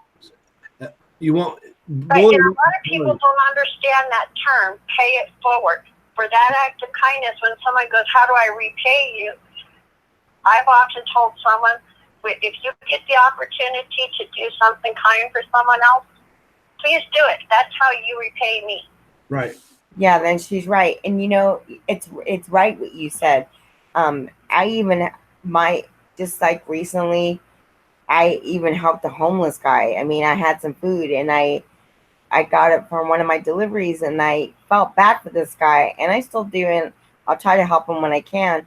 But I went and I came back to my house, and I warmed up the food that I had left over, and I actually drove to him and said, I'll be right back. I'm going to go get you some food. I actually came back. Actually, I went home. I'm sorry. Yeah. And then I went back and I gave him food, and he was real thankful. And, and it makes you feel good when you go out of your way to be kind. Yeah. Paying it forward, and that's supposed to be an exercise that works, because it makes you become a kinder person. And if you're a kinder person, the bullying shouldn't affect you so much. I mean, it's supposed to work. I'm gonna try. I'll try to do good things for people if I can, but you got to make it a point to do at least. The reason why it affects me so much is because I was abused by 2 men. So for me, it's a little bit of sensitive to Mhm. me because when I hear those words, it's like kind of like a trigger, you know. And then and to watch somebody else go through that, it's very painful to see. You know what I mean? Yeah, yeah. Yeah, so you're leery of people already, so you automatically go up in defense mechanism. Your defenses go up when you hear certain words that trigger you. That's what you're saying, right? Yeah, but it's not going to cause me to take my channel down because of that. I'm here to help people, and this is why I did this live. And so that people understand, yes, it does trigger me, and I'm gonna sit here and own it. Yes, it does. Right, and it should because you've been through it, so you should be able to look at those red flags and see them. So you should be leery of people if you've been through it before. You're gonna recognize the red flags better than somebody else who hadn't been abused all those years. So go with your instincts. Is what I'm telling you. Well, thank you, Brian, and you're right. And like I want to get, the Columbine, and I want to just, my heart goes out to the families. But there was another thing I wanted to bring up too. You know, in a way, what they did was wrong, but in the way, I'm not justifying what they did, but in a way, it was kind of sad because can you imagine those two boys going to school every single day and being tormented by these Yeah, of the peers? they planned that for more than a year. They planned the whole thing for more than a year, and the steps that they didn't take was, go tell on these people. Make it known. They kept it to themselves, and they planned to get them all back. And thank God they weren't able to kill more than what they did. And And then, the teacher that stood up for him, Dave, I forget his last name. I feel bad too. But there was a teacher that lost his life there too, trying to protect kids. Trying to be the one to protect from the bullies. Uh, but I also feel like in schools, not to cut you off, Brian, but I also feel like in schools that, I feel like sometimes it's not addressed enough. Like if there's like an issue, the parent will keep going to the school until something's finally done, or they have to move their child to the next school. I feel like the schools need to put some type of, more like counseling together or more anti, you know, bullying groups together to teach kids more. I think. Yeah, I tell you, when I came up, the schools were a lot stricter about stuff like that. I came up in a time where you could get paddled. I came up with a time where they did not put up with any student picking on somebody else. In the schools these days, they got metal detectors, kids bringing guns to school. It's just a place for people to buy and sell dope anymore. No wonder you have so many homeschooled people. It's just not. It's schools just. It's hard telling what they're doing to your kids. I mean, to be honest with you, I don't trust their schools anymore. Well, we just had a shooting last year in Parkland, and the guy that he shot up his classmates, Mm-hmm. and he's now going to. I think he's getting ready to go to trial, but it was sad, and I think he was bullied, but I'm not really sure. I'd have to go back because I don't want to get my information wrong. Go ahead. He's the one that actually left with his classmates. He took everything off and he left the school with his classmates there in Parkland. Yeah, he walked right out with them. And the thing of it is he wasn't even a student. He wasn't even a student there. He had been kicked out of that school, and that's why he had revenge. I don't know his name. But, it's Nicholas Cruz. Nick Cruz, yeah. Yeah, Nicholas Cruz. That's funny because there's a famous Christian writer named Nicky Cruz. If anybody knows who Nicky Cruz is. But the thing with this guy, he got kicked out of the school. So I don't know if he was bullied. I think he was just mad because he got expelled from the school. I think he had been a problem student there. I think he was kind of like a bully. I'd have to go back and look. Yeah, that's what I have to do. I have to go back and get my facts. But I know that he had a lot of problems at home with the mom. Yeah. His mother died. Yep. So he was stressed out. Yep. But there's really no excuse for it. And the people gave the police gruff because they didn't go in as fast as they could have. But like Columbine, that teacher laid there and bled to death for 3 hours. But police protocol when you have a shooting in a place like that is to create a perimeter. You're not supposed to go in right away. And so I feel bad for law enforcement that had to deal with that type of stuff with Columbine and Parkland and they were in Aurora. They couldn't go in right away. But that's a different subject. That's a totally different subject. Yeah. Now I wanted to address the audience. I don't know if you all have questions. I mean, don't hesitate to, ask, because we're here. We're here for you. And I'm a very caring person, and my door is open for all of you, and Bryan's is too, and everybody that's on the panel. Yeah, I get a lot of people. I tell people, if you want to just talk to somebody, you can use my email, use my phone, and I get more interaction with people through email and stuff like that. And I'd like to do one-on-ones if I can help somebody somewhere, or they can help me too. Sometimes people mail me and they want some kind of help, and I give them, a little bit of advice, and they end up helping me. Because I feel like this: when you talk to people, you learn from people. Yeah, sure. I love people. I love to talk to people. And me and my wife kind of differ that way. She doesn't like me being so involved with social media, but I like people. She doesn't necessarily like people so much because, with her disability, she gets clicked on by people all her freaking life. So she doesn't, she's like, you know what? I just rather would stay by myself, right, Nicole? Pretty much. She's sitting over here on the couch. Her thing is, Hi. her thing is she likes to play. What are you playing right now? I'm out of life. Hi, Nicole. Yeah, Hockey says she needs 1,000. Yeah, I learn a lot from Nicole all the time, and I wish I could be somebody who doesn't let what somebody else says bother them too much. She really isn't bothered by people anymore like she used to be. And I know what you're saying, Bryan, and I can feel like how your wife feels about being disabled, and the fact that people are just so judgmental, and why do you have to be like that? I will never understand, because you walk funny, or you may have a learning problem. I mean, I just will never get that. I will never get that. Well, people with low self-esteem, they want to pick on most bullies. The hardcore bullies that you see, the meanest ones, they've got a real bad problem with low self-esteem, and so they need to get that self-esteem off of them. They feel better they're giving you their low self-esteem. That's what the name calling and the cutting down is. They're giving you their low self-esteem. That's all that is. They're trying to get it away from them.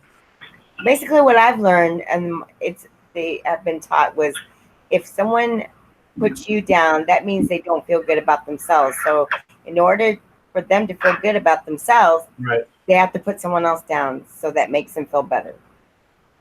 Yeah, it sure does, and I'm glad I don't live that way.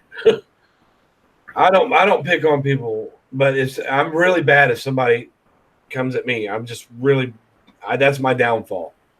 I'm nasty. I can be nasty if somebody picks at me, and I don't want to be that way, but I also don't want to be somebody that doesn't defend themselves. Yeah, it's a bad way, really. And you want to say something simple, me? I'm listening. We're getting ready to go outside. We're mobile. We're Bandit's got to go outside, so we're mobile. So we're listening to you guys. I just want to see if you wanted to say anything. Now, I'm agreeing with what Bryan and you guys are saying, because when people are hurting inside and they are miserable, they want to make other people miserable. And sometimes that, internal pain, no matter they can actually get on a roll that they actually feel the more and more that they lash out at people, the more pain that they feel as compared to finding a constructive way of letting it go. And that's sometimes the key, is to find a constructive way to release negative energy and find your positive balance again. Yeah. It's really hard to do, to work on yourself. It's a hard thing to do, because you realize, I realize that I have an issue with the need to defend myself, and sometimes what somebody's saying to me means nothing. No. I don't know where I get that from. So I'm I hoping just go back to saying my mom said sticks and stones may break my bones, but words will never hurt me. Because you know something? I don't believe in that because words hurt more than anything than the physical part. yeah, Yeah. she's right It about that. stays with you. It does. And it hurts your self-esteem too. I mean, I think about, it's hurt my self-esteem and I'm still healing. It's like a healing process, you know what I mean? And I'm still healing. It's like what? I've been out of my abusive relationships like what, 3 years now?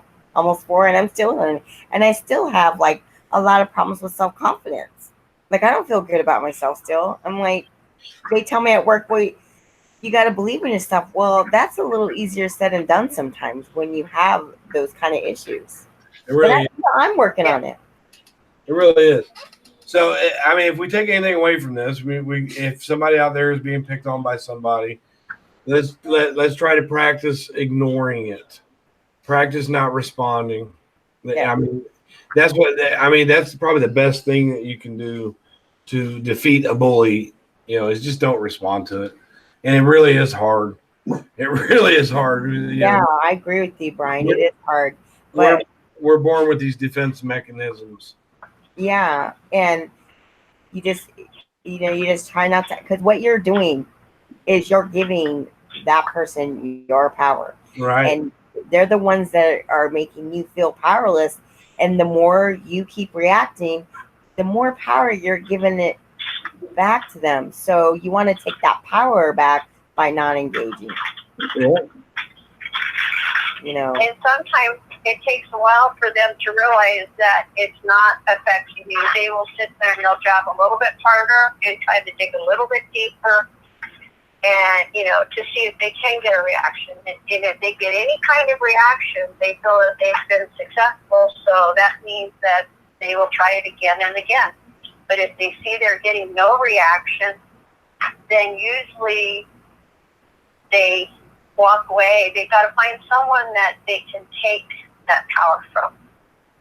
Yeah, Gloria, you're right. Verbal abuse is mental abuse, and from my research, I've seen the differences of how men bully and women bully. Women that bully do it through verbal abuse, and emotional abuse. It's like you can be charged with domestic violence for verbally abusing someone, and I think that I'd rather somebody just bust me in the face than to keep going at me. Like DJ. You're a piece of shit and stuff like verbal abuse. I think is worse because it sticks with you, and somebody might say something to you that hurt your feelings, and a couple days later you might remember that, and your feelings are hurt again, and that person isn't even there. Bruises go away, but something that somebody said to you can stick with you for a long time, like Barbara was saying. Yeah, and it does, and it's really hard to come back from it. And like I said, I'm still healing. It's still a healing process. It's an everyday now. Now I have a thing now. I promised myself this year I'm not going to think negative. I said when I get into that negative mind, I think, okay, just think positive. Because if you think positive, you get positive. If you think negative, you'll get negative. And that's a hard behavior for me to change.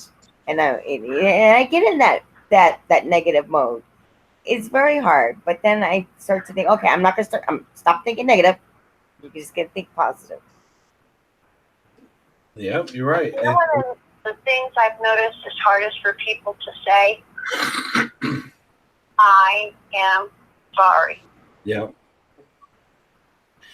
But some people it is hard to get a heartfelt I'm sorry out of somebody, but there are also people out there who say, you know what, I'm sorry, and not mean it. It's easier to do it that way. But a heartfelt I'm sorry, like she's saying, a heartfelt apology, you can't really, it's hard to get that out of a lot of people. She's absolutely correct. You have to feel it to mean it. No, exactly. And she is right. Yeah. But there was something else I was going to say. I can't even think. The best way to let somebody know that you're sorry for something is to not repeat that behavior again. Exactly. Don't repeat that. You are right about that. Don't repeat the behavior. And sometimes, I think sometimes people have trouble with that, but if you're sincere, then you just try to change that behavior.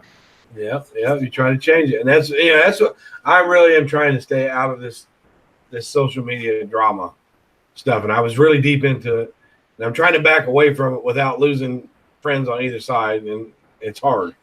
But see, Brian, you shouldn't have to choose. Well, You no, know, I'm not gonna choose. I'm not gonna choose. But some like I might have one friend that don't like me talking to another friend, and they back away. That's their choice, not mine. You know what I mean? I understand what you're saying. Yeah. I agree with you.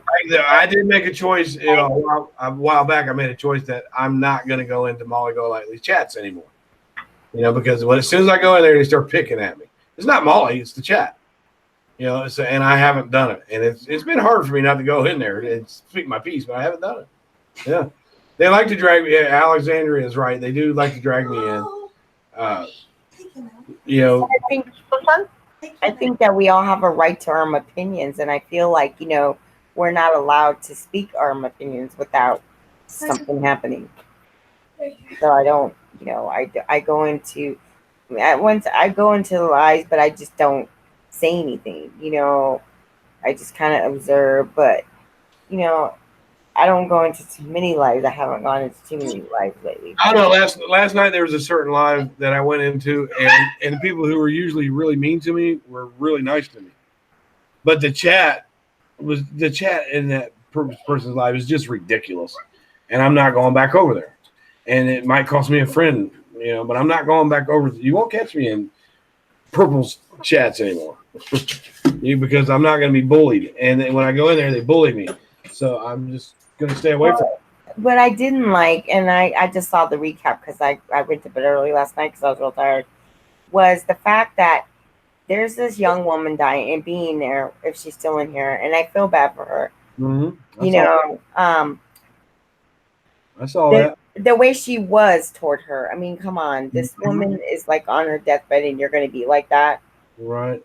I mean, being there is really sweet. She's a nice person. And for you to go in there, for you to do that, that doesn't make you look good. And then I think what made me kind of upset at the recap was when she was sitting there, how she didn't want other people to do it, but then she is doing it herself. So that kind of upset me. There was so many things in there that upset me. But being there, I think that was the one thing that upset me. The double standard that goes on there, I just don't agree with. It's bad to see that happen to somebody that, it's bad to see somebody change like that. That person is not the same person I met. She's not. And it's bad. I can't believe, when I seen it, she blocked being there. So it's like, why are you blocking her? I don't get it. It just. Well, it got to the point where, like, if somebody says something to me in that chat and I go back at them, my old friend would say, hey, don't be picking on them. And I'm like, you know what? This is bullshit. I mean, I hate to, sorry about my language. But if I can't defend myself in that chat over there, then I'm not going. I'm not going over there no more. It's a lot of times it's the subs and the people in the chat with these lives that ag things on. It's not particularly the host. It's the subs that are doing it. But, if I want to talk to her, I can talk to her through email or Facebook or something like that. But I'm just not going in that chat anymore. That's me backing away from the bullying that goes on. I'm going to back away from it. And I'm not going to blame the host of that. No, I don't blame. I'm not saying anything bad about her. I don't know her. I just don't condone the behavior. I just feel like, I know you can't control the time in your chat, but for this poor woman to be, she's dying on her bed and you're acting like that, and then saying something verbally, I don't get it. I was kind of perturbed by the way that they were picking on Republican Ash as well. You know who Republican Ash is? Mm-hmm, I've heard of her. Yeah. Yeah, she has some kind of syndrome going on, and they're picking on her disability, and I didn't care to see that. Go ahead, Simple, where you say something. I have a question. When you do a live, and you have a live chat such as what's going on here, we're trying to interact with the audience too. Isn't part of doing that live taking constructive criticism? You know, we may not always like what someone has, and the way I kind of look at it, instead of some people jumping off the deep end and going, you know, very radical with their mood swings or what have you, if you don't want that kind of response, do an upload as compared to doing a live, because when you do a live, you're inviting people in, you're inviting them to voice their opinion. That's how I see a live. You know, and I'm sure a lot of other people see it that way. You're doing a live, there's open chat, you know, and then some people, the only way that they can be part of the chat, you know, they get blocked because they don't donate or they're not part of the clique, you know, and then, or their opinion doesn't matter. So that's kind of excluding people based off of different things. And it's like, well, that's not really quite alive. That just kind of seems to be kind of a mean way of excluding people. But when you have a live, you're opening yourself up to that constructive criticism. Yeah. And, you know, your mods are to take care of people that are trolls, because there are people that are groups that I have watched jump from group to group that do nothing but trolls. And, you know, some people will actually admit that's all we're here for. We saw a live going on and we figured we'd come in to see how much trouble we could stir up. And that's kind of surprised me that that's entertainment for people. It really is. It's so sad that, you know, it's like, how popular was Jerry Springer? You know what I'm saying? Very popular. I mean, people love to tune in. And Ricky Lake, remember Ricky Lake? Yeah, I remember Ricky Lake. That's what YouTube is now. Yeah. Or even Geraldo Rivera. Yeah. You know, I think he's probably one of the first ones that really was all about the drama. Yeah. Oh, yeah, he was. His show where he had the skinheads on there. And that guy got up and popped that kid, that mouthy skinhead in the head. Oh, I love that one. Geraldo got hit in the face with a chair. Remember that? Yeah. He got his nose broken, right? I thought of when I mentioned it was that chair and stuff. And it was like, okay, then. And TV changed. People actually paid more attention to that because it was a train wreck, and people are going to slow down in traffic and watch and see what's going on. Right. Human curiosity to see, something was happening here. Am I missing something? You know, and hi, Carol. You remember Morton Downey Jr.? The Morton Downey show? Oh, people just hated his guts, but he had tons of viewers. And that, you know, I'll give you another example about negative attention. Like, a lot of people don't like Trump, but the way that he won was through negative attention. Yeah. People were, Trump. You have a point there. Trump, he's a woman. That kind of negative attention got him looked at. And the more you get looked at, the more chance you got of getting a vote. You know, negative attention, it definitely sells. I mean, it's a shame that it's like that. It's a shame that people, you know, people are driven by like 100 forms of fear. And you know, we fear what we don't understand. So we might fear this bullying that goes on. So that's why we go look at it, because we're afraid of it.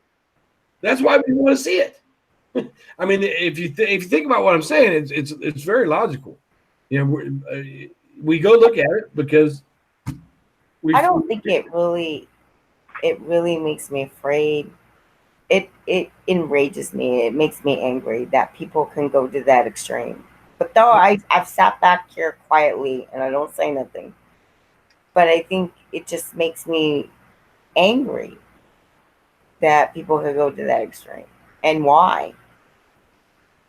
It's usually based on low self-esteem. You know, it really is. It's usually the bully has some kind of low self-esteem. They don't feel real good about themselves. That's why they do it. And you can't tell a bully that. No. They'll be like, oh man, you know, I've heard things like, yeah, well, I make more money than you. Well, you know, stuff like that. You know, but there's something about that person that makes them just itch to click on a live and start talking about other people. There's something about that person that has a low self-esteem, even if they're not showing it. Yeah. Even if they think they got it, you look at them and you think, you know what, this person must really have it together. They don't. They can't. Because you would feel the need, if you really had it together, I'll give you an example of somebody that's really got it together. Say Robbie. He spreads love. He spreads positivity. He's happy. He loves everybody. He's got it together. He doesn't have a bit of low self-esteem that I can see. If a lot of people could be like Save Robbie is, Mm-hmm. that'd be a great, because he can go anywhere and it's like people light up when they see him. It's like, hi, Robbie. I'm a straight guy. And I just absolutely, I love to see Robbie come in because it's like glitter and flowers and happiness just join the room. He puts that off. That's somebody that doesn't have a low self-esteem. But if you hear it from Robbie, he might say, "Oh, I've got terrible low self-esteem."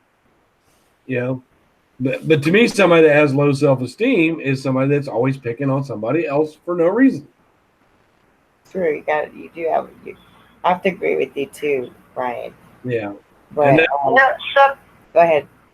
Another positive someone person. I think, Okay, go ahead. someone I think that really sets a good example in her life is Mommy Ramblings. Because if you look at the numbers of the people that are in the chat, and for the hours that she goes on, it's her ability to communicate, to give a presentation, to respond to people. And that's why she has the following that she has. She's polite, she's respectful, she's kind.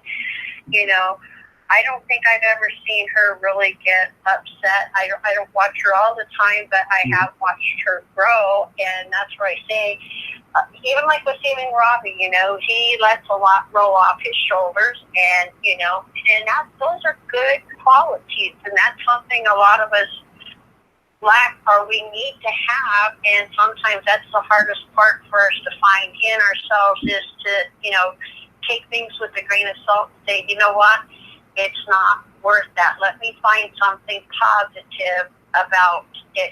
Find the silver lining to the gray cloud. And the thing about Mommy Ramblings is I'm sub to her, and I went to leave her a comment one time and found out she had me blocked.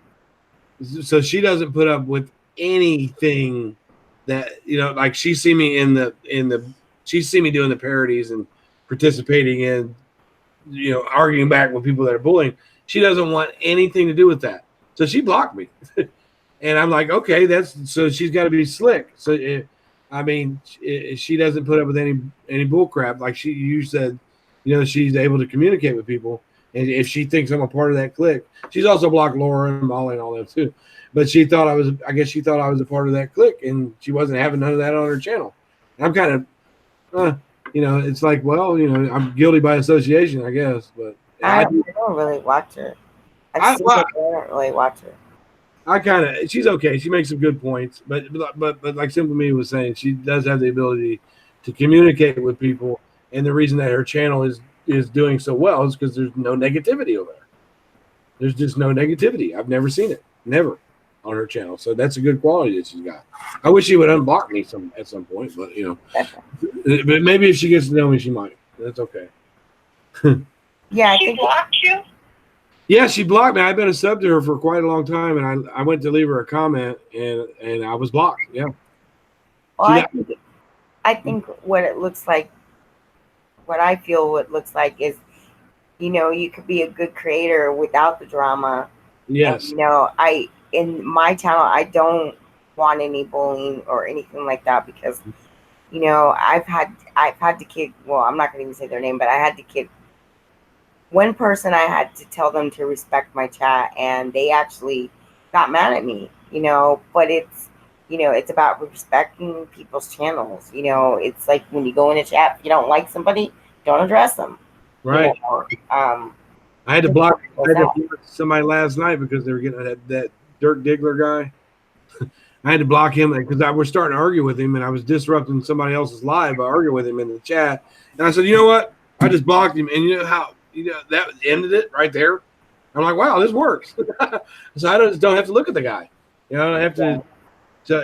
So I'm learning more and more how to let things roll off and not respond to it. That's what I'm working on now. And if anybody takes anything away from this live, is we should, if we're confronted with somebody that's detrimental to us or being a bully to us, Now, try not to react. I mean, really, try to not react. let's see here. So I wanted to read um, some more stuff. Let me, because I'm looking at my phone, the computer, and then I'm looking at a tablet. So I have like 3 things I'm looking at. So what I wanted to say is another thing is you don't beat yourself up when you're being when you've been bullied. And then it also says here you can boost your self confidence like exercise, like exercising, kickboxing. That's why I started my exercise program too, that I put on about my riding the bike, and I'm watching what I eat. Starting a little exercise program too. It's part of me trying to back away from this. So yeah, I saw I think I saw the same thing that you're reading now. And then look at the night that you did the live, Bryan, with the music. Everybody got in there. Everybody was having fun. Everybody was laughing. So music is also another good thing when you're feeling down. You know. Yeah, that was a good live. Yeah, when I put the wig on and act like the rock star and was acting kind of goofy. Yeah, that came out really good. But there was a song in there that made YouTube said I couldn't that I couldn't put it. I couldn't air it. I wanted to air it, and they took it down. But I put a part of that on Skittlepox. But yeah, I had a blast. We were just talking about music for like an hour, and we doing trivia, and it was so much fun. And the reason I started that live is because there was drama going on somewhere else. And I said, you know what? I'm gonna jump out of this. Let's just have fun. And I'm having fun. I'm like, all right, there's 25 people that aren't involved in the drama. And that video got so many views, but YouTube was like, there was one song that I played in there, and they said, well, it's blocked in all countries. I'm like, wow, damn, that kind of sucks. But I thought so even if you're not monetized, they can do that. Yeah, if you like, I was playing a lot of different music, and some people don't like some bands. They don't want their music played where they can't make money off of it. Like if I was monetized, they would have just took my monetization from that and gave it to that person.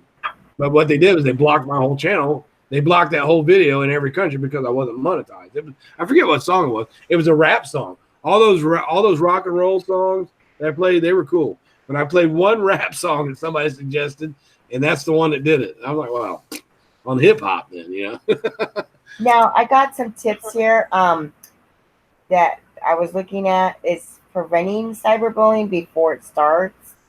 And then it just says here, it says refuse to pass along cyberbullying messages. Tell their friend to stop cyberbullying. Well, we all know that sometimes doesn't work. No.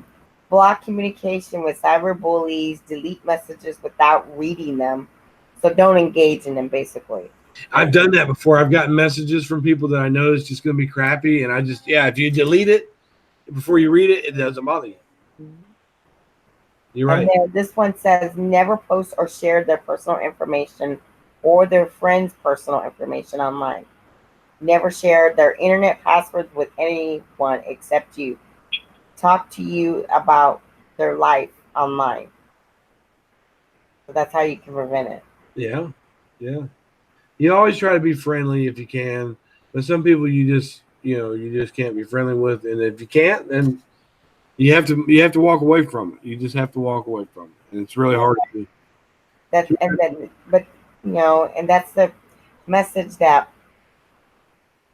you. And then I'm sorry, I have a brain fart.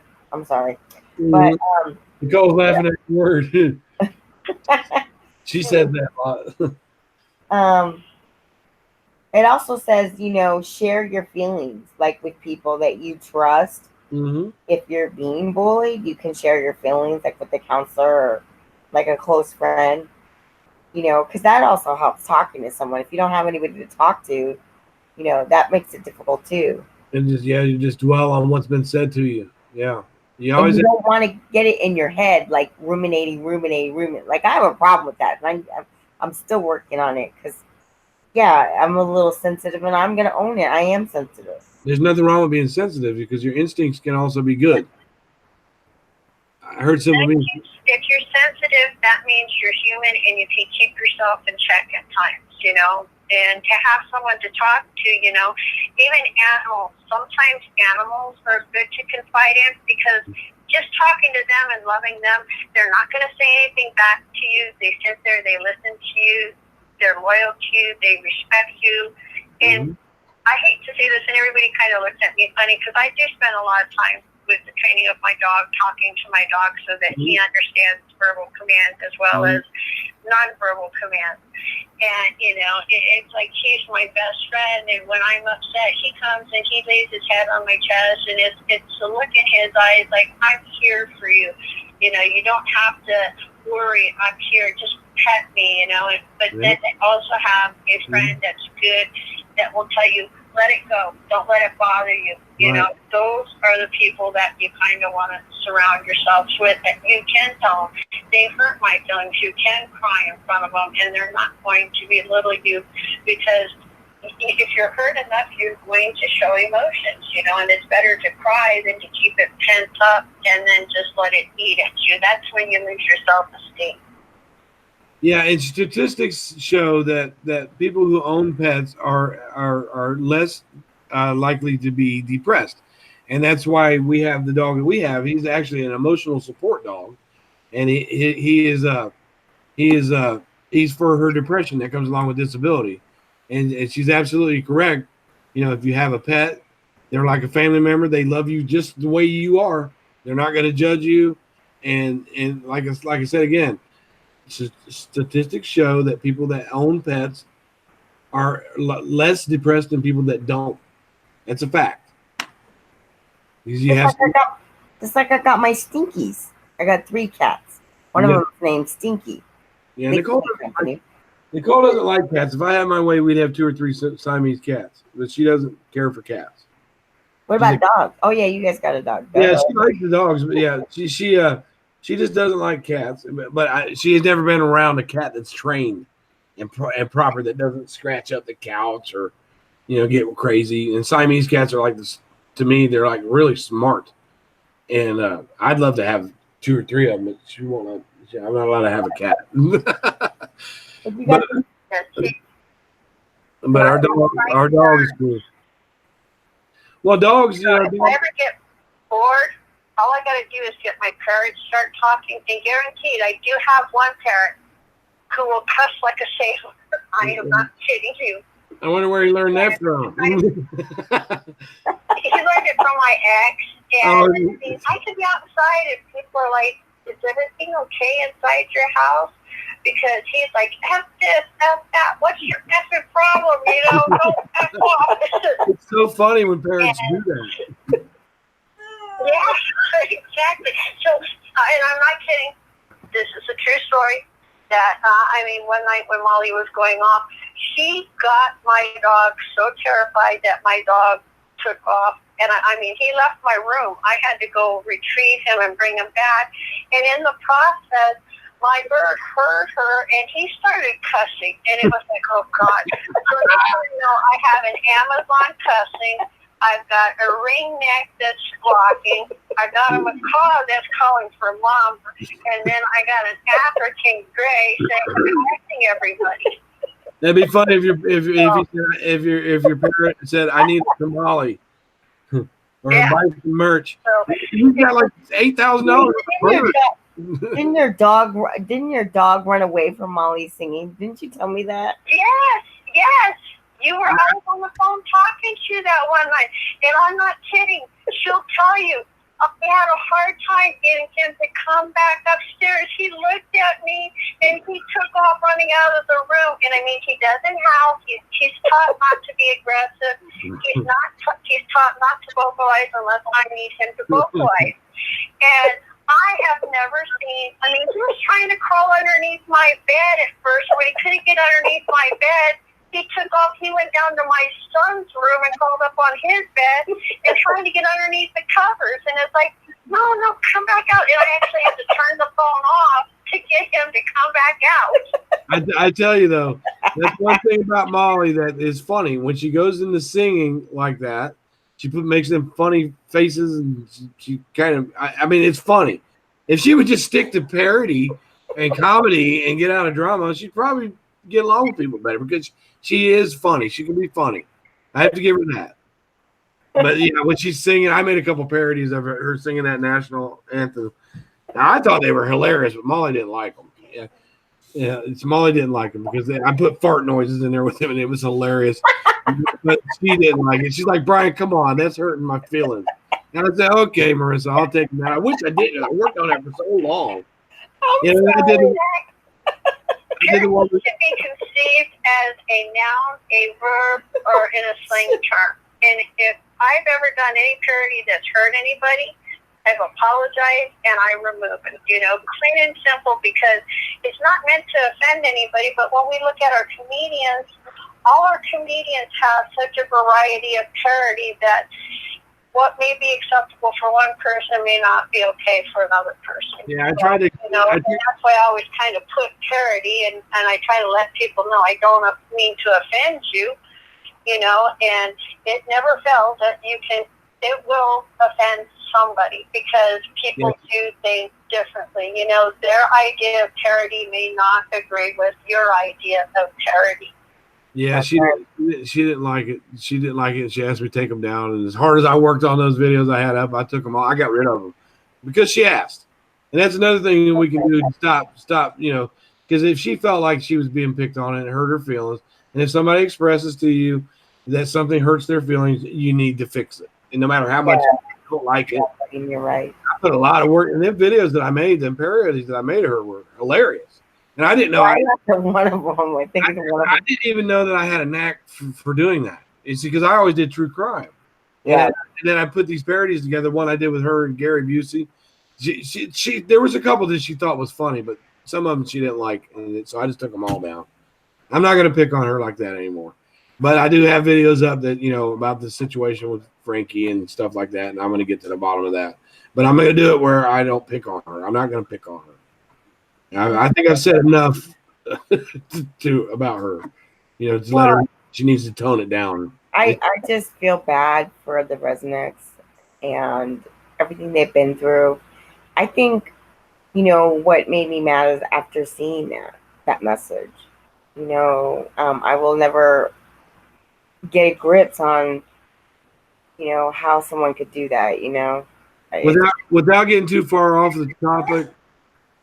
I've got texts between Frankie and Marissa that I'm not supposed to have. And I think Marissa's going to be vindicated in this whole ripoff thing, to be quite honest with you. And I'm going to be honest with you. I think that Frankie is bullshitting, to be honest with you. But and why would he do that, though? Huh? Why would he do that, though? Well, I mean, I think that he got a little bit money hungry. And I'm going to put a little something out tonight. And I think that, in all honesty, what Marissa was saying about Frankie, from what I'm seeing right now, is absolutely true. That he was milking her. And I'm going to say that because that's the fair thing to do. Because I don't want her to because YouTube and entertainment is her livelihood right now, and I don't want to put out something that tarnishes her if it's not true. I was working on that, Barbara. I was working on that right before I talked to you. But right now I've got 38 texts that I'm gonna put in video form, and I'm like, and about halfway through looking at them, I'm like, you know what, Marissa was right. Wow. And I was wrong. I apologize because I didn't know which way was going. See, what a lot of people don't realize, there's her side, his side, and then a mutual side of the story. Yeah. And I don't know. The thing of it is, a lot of people just think there's two sides that they don't see on the neutral side as compared to how does this person feel, how does that person feel, what played into this to play into that. Yeah. So if you stay on the fence and stay neutral, then you're bringing facts and only facts. That's what I want. I don't want Marissa to be hurt. I don't want Frankie to be hurt either. But from what I'm seeing right now, and I spoke to someone that's really in there with it. From what I'm seeing right now, I was just worked on it for about a half hour before I did this live. Marissa's telling the truth. That's what I think right now, and that Frankie was milking her. I think that from what I've seen right now, that Frankie has not been honest. That's what I'm seeing right now, and I hate to see that. I don't think that Frankie should be able to profit as much as he has off of Shanann's death, and I don't think that Marissa should have been able to profit. But from what Marissa has already told me about him milking her for money, I think she's telling the truth right now at this point. And I'm going to put it out. So. You want to know what's really hard is considering this happened back in August, okay? And then the trial was in November. Then comes the investigation because we've got the wrongful deaths going on. We've got the auctioning, which is part of the probate of the estate here in Colorado. And that could take a couple of years, so for both families, it's going to be extremely hard on all of them. And, I know when you're dealing with a probate estate that, I had to deal with my mother's and my father's for almost 9 years while my siblings argued and fought. And it made things a lot harder in my life than it should have been. And that's what I kept trying to tell people. It didn't need to be this hard. It didn't need to be this difficult. But when you have someone that's been murdered and you're trying to come to accepting that, you just put them on a plane. They just arrived back home. They hadn't even been home very long, and then they're gone. Yeah. And, preparing for a baby to come, and then to have those tapes, and it was like, I got yelled at in a live chat because I listened to part of the chat, and it was where Chris Watts said that he planned on telling his parents when they came up in May. Now, as a parent, I'm not supportive of Chris Watts at all, so I want to get that out there, but as a parent, I was wondering, oh my God, what would it have been like to have these tapes put out there? Because we all kind of learned the Watts were excluded until the last minute, Yeah. Did they get to hear those tapes before they became public, open for public ridicule? And that, is the hard part, and then to, even as a parent, to accept that, what did I not do in possibly giving my child coping skills that they went to this extreme?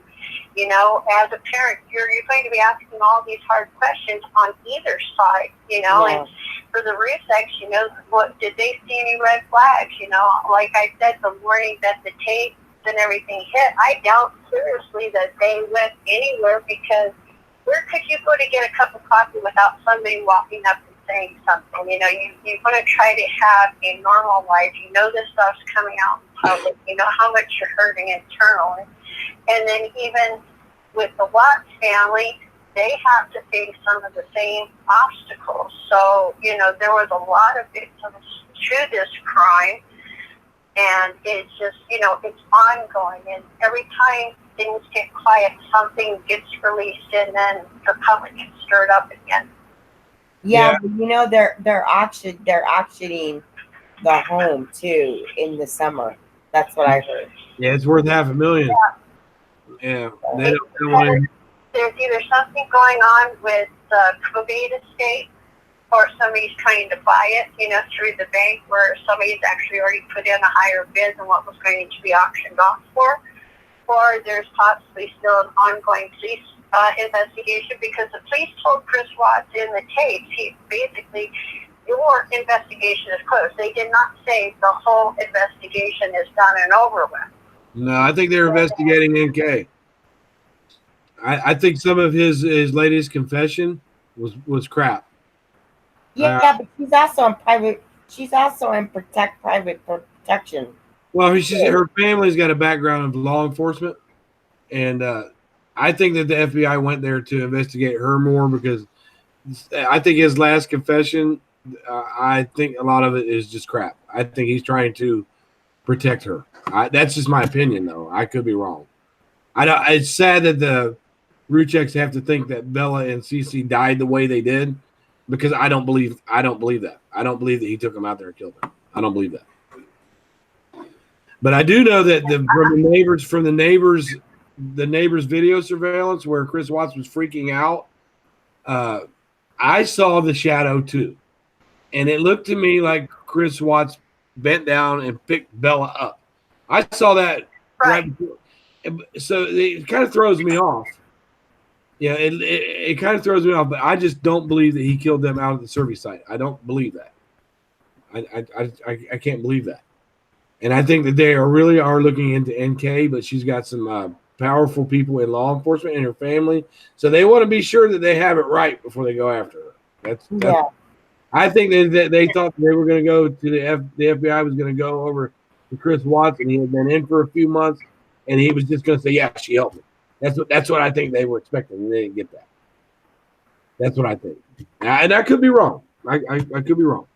I just don't buy his confession. I think that it was like he was happy to see them and they were old friends.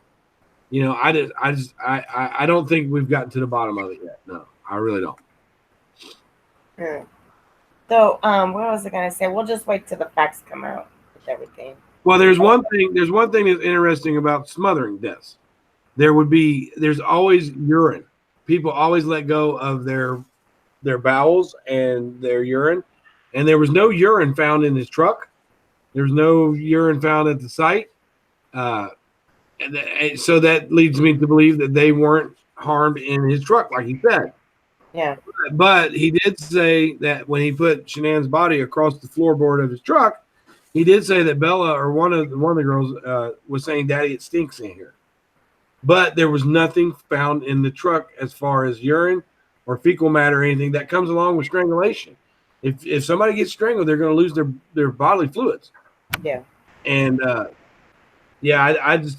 not convinced of Chris Watts' last confession. I'm just not convinced of it. Yeah. I think maybe they thought that he was going to tell on her, but he's so in love with her. Still in love with her though? Well, what happened is that Shanann was probably a little more conserved sexually. Like he always say, well, he knew she was ready for sex because she'd go take a shower. So I think she was a little more conserved sexually. Then he meets this Nicole, who's just a wild child, just laid it on him. And I think he fell in love with her. He fell in lust with her. There's a difference between lust and love. He fell in lust with her. Chris Watts admits that he didn't have very many girlfriends. So he meets this one that just makes him feel like he is the man and just lays it on him. And then you got Shanann that just wants to make passionate love to him, which is different than sex. Mm-hmm. So I think that the term I want to use without offending anybody is pussy whooped. He was in love. He was in lust with her and not in love with her. And lust is a lot worse on a guy than love is. Lust will make you just do any damn thing to get to the gold. And I think that's what happened. I think that I think he still is in lust with her. And the whole thing with her she was the safety coordinator for the company he worked for. I don't know how to pronounce it. It starts with A. But she was the one who was tagged out that battery, that oil tank, tagged it out that it needed to be fixed. And she was the one who was responsible for dispatching a technician there to fix it. So she knew that there's something with that part of it. That she knew Chris was going there. She dispatched him there. So, do you think Cole kind of bullied Chris at some point in a way? Because that then in a way is you're taking power as part of bullying someone.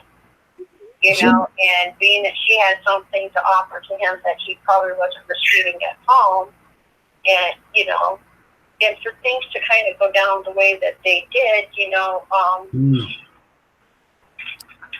to kind of wonder, and he made the comment, the reason why I'm asking about pulling it, he said he had to talk her off the ledge a couple times. And that comment just stuck in my head. What did he mean by talking NK off of the edge?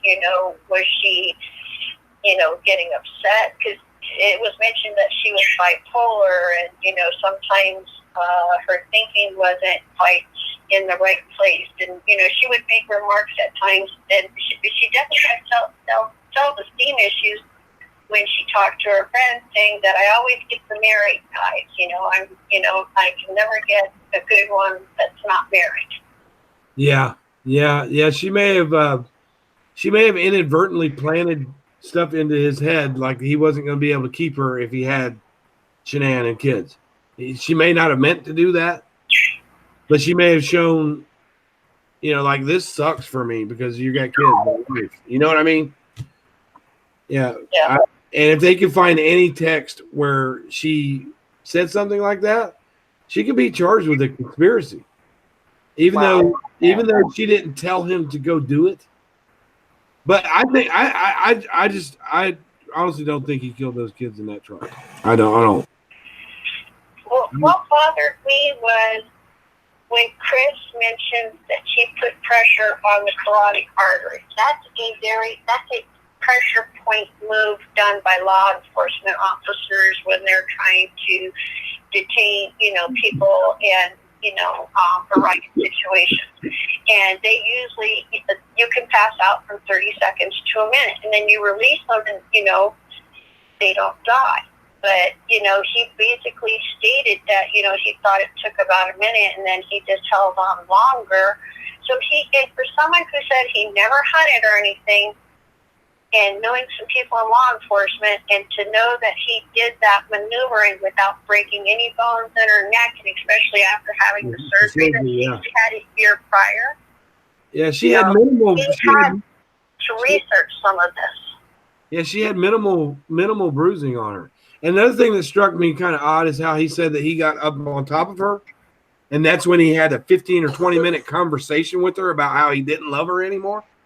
What woman is going to let you stay there on top of her after you just got done saying you didn't love her anymore? The woman is going to be like, well, get off of me. You know what I'm saying? Even a guy would do that. I can't believe that he had a 20-minute conversation with her on top of her like that without her trying to get away.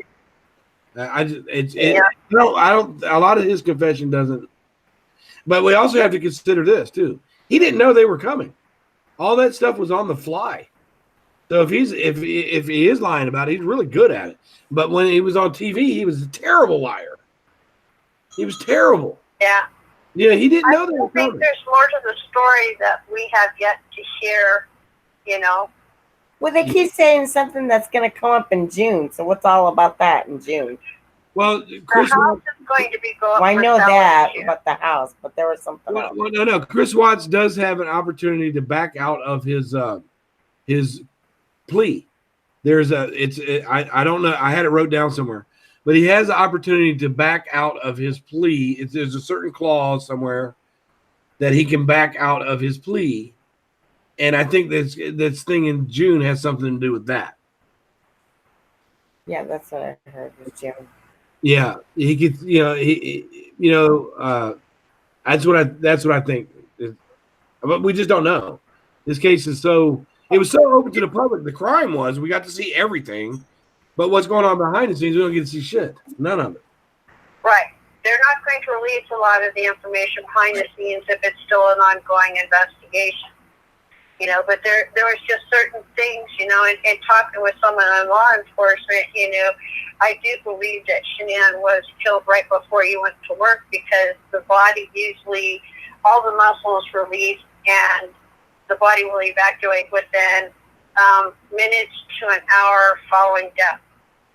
So, and then with the kids, we all know how little kids are. When we're teaching them to chew, they still get all that air in their stomach and they burp until about 6-7 years of age. So I do believe that he did kill the kids out at the oil field because with little CC's stomach full of oil, if she had that air like most little kids do, because they swallow so much air, and you're teaching them their manners because they'll burp, and then, there's a possibility she has so much air still in her stomach that once her body did relax after death, that would bring oil down into the stomach.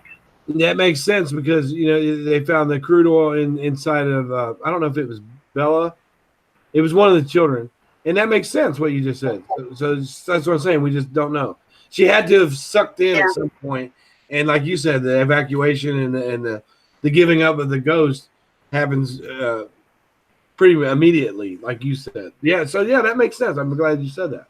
But the house is going to get sold. Oh yeah, really quick. some collector's going to buy that house, Yeah.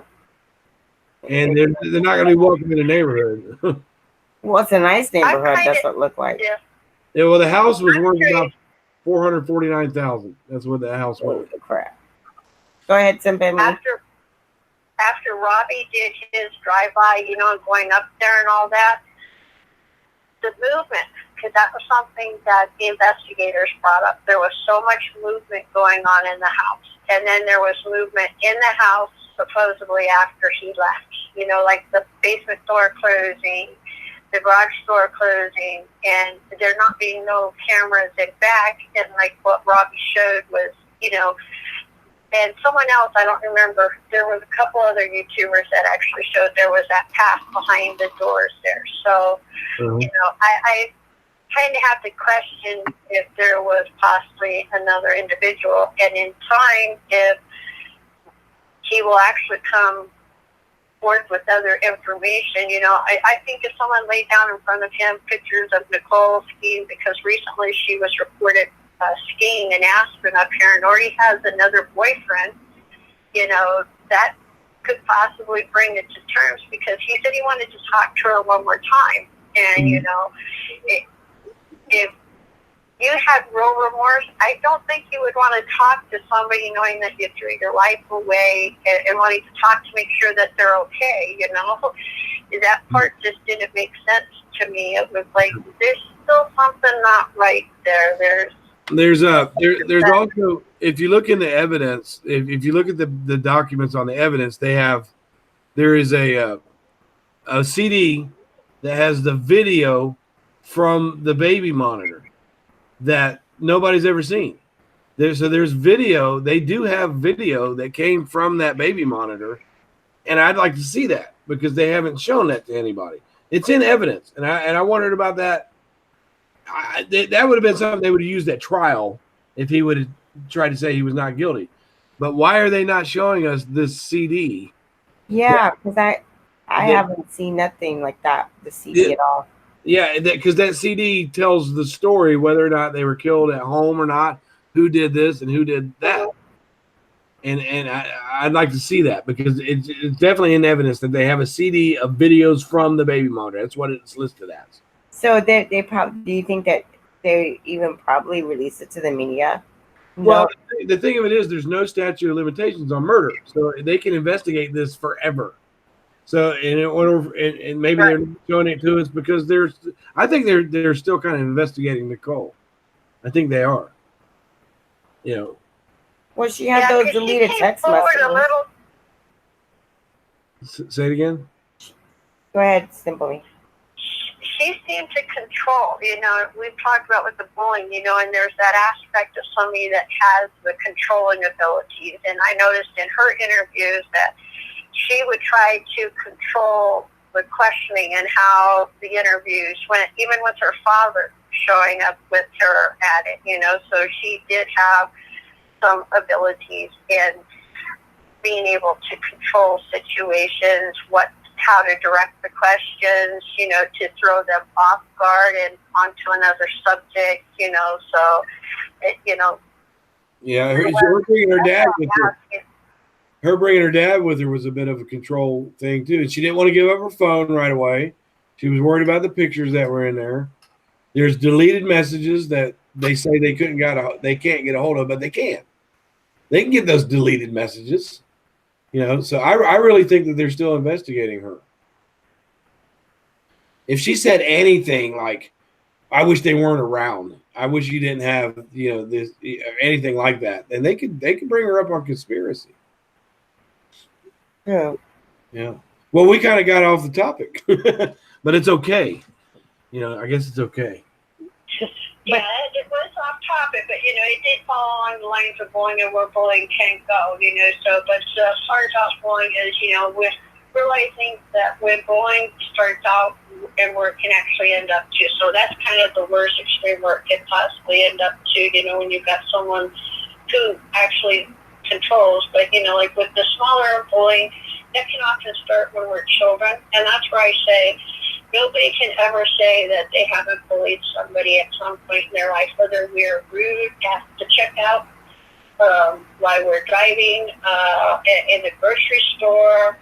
You know, there's some point in our lifetimes that we have bullied someone, because if we haven't, then we wouldn't know what it actually felt like when we've been bullied back ourselves. And sometimes people can be bullying and not actually know that they're doing it. Like where Chris Watts said he had to get her off the ledge a couple times.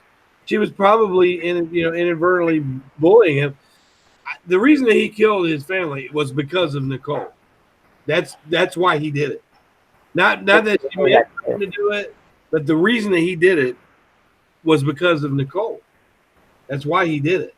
Yeah, because he was like so addicted to her, I guess. I mean, that's what he's been told. Shanann may have been she may have been the one that was in control of the household, and she may have been a little bit bossy with him. But from what I can see, she made him a better man by being like that. And he didn't seem to have any problems with her until he met Nicole. Yeah, people say. I also noticed in their interviews, they had similar speech patterns. Like some of it had been rehearsed. You know, what would she say if she was questioned? What would he say? You know, and there was those, you know, well, she's a good girl. You know, it's just one of those things that just didn't sit well with me. You know, and it's like that's kind of. I don't know how she would be. When you think about it, the family does. Both families do receive some sort of bullying as a result of this death, whether anybody likes it or not, whether it's through the media, whether it's through YouTube, whether it's walking, you know, out of public or somebody saying something, you know, because people do pick sides.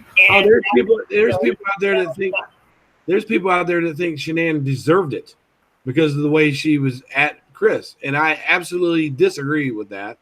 He could have left any day if he was not happy, you know, with the way she was. I mean, I didn't see her as a bad person. I saw her as somebody that was taking control of her family to benefit her family. In Colorado, they have a fathers coalition where they actually keep the father's rights, where they both could have coexist in that home together, and he wouldn't have had to pay near as much, you know, in alimony or child support. He had 5 weeks that he could have done something about it. And that warning, you know, where he said that all he could think about was she could have been gone, he could have called his employers and said, I need to go file an immediate injunction to keep her in the state that'll keep her from taking my kids out of state. And, you know, there were so many different avenues that could have been done. And if Nicole was researching, I believe at some point she had to also research, the state, the no-fault state. She had to research some of this other stuff. Yeah. Shanann, she wanted to save that marriage, and there's a story about that she bought him online the book "Hold Me Tight." It's about it's a book about helping save your marriage, and they found that book unwrapped in the trash the day that they searched that house. So Shanann was really wanted to save her marriage with him. She did say, well, at one point he was the best thing that ever happened to her. So it just goes back to Nicole's influence on him and how she may not have realized it, but she was being a succubus. She may not have realized that she was bullying him inadvertently. And like I said, I still think that they are investigating her and they want to be sure they have their ducks in a row before they accuse her of anything, because her family has law enforcement in it. That's what I think. Well, I mean, how do you disappear? I mean, she just kind of disappeared. Yeah. But somebody, Barbara was saying. Yeah, she's in witness protection program, from what I understand. But wasn't there? She's not in witness protection. She's considered there's a difference between witness protection and protection of a witness. So I don't understand. Yeah. Witness protection is when they take and they put you in a federal program, they change your name, they move you, what have you. Being that, at the time she could have been a possible witness for the prosecution, she was placed under protective custody in that aspect as compared to being in the federal witness program. That's right. So there is two difference in that statement, you know, where a lot of people don't understand, you know, so because she still goes by the same name. She's still here in Colorado.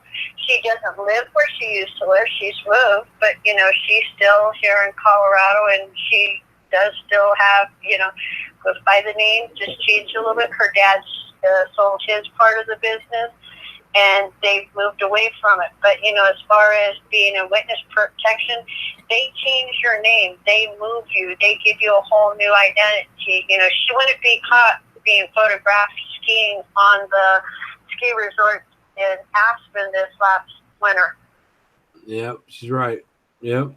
And the good thing about it is, whatever program she's in, they can keep tabs on her. So if they find some kind of evidence that they need to bring her in for, they go right to her.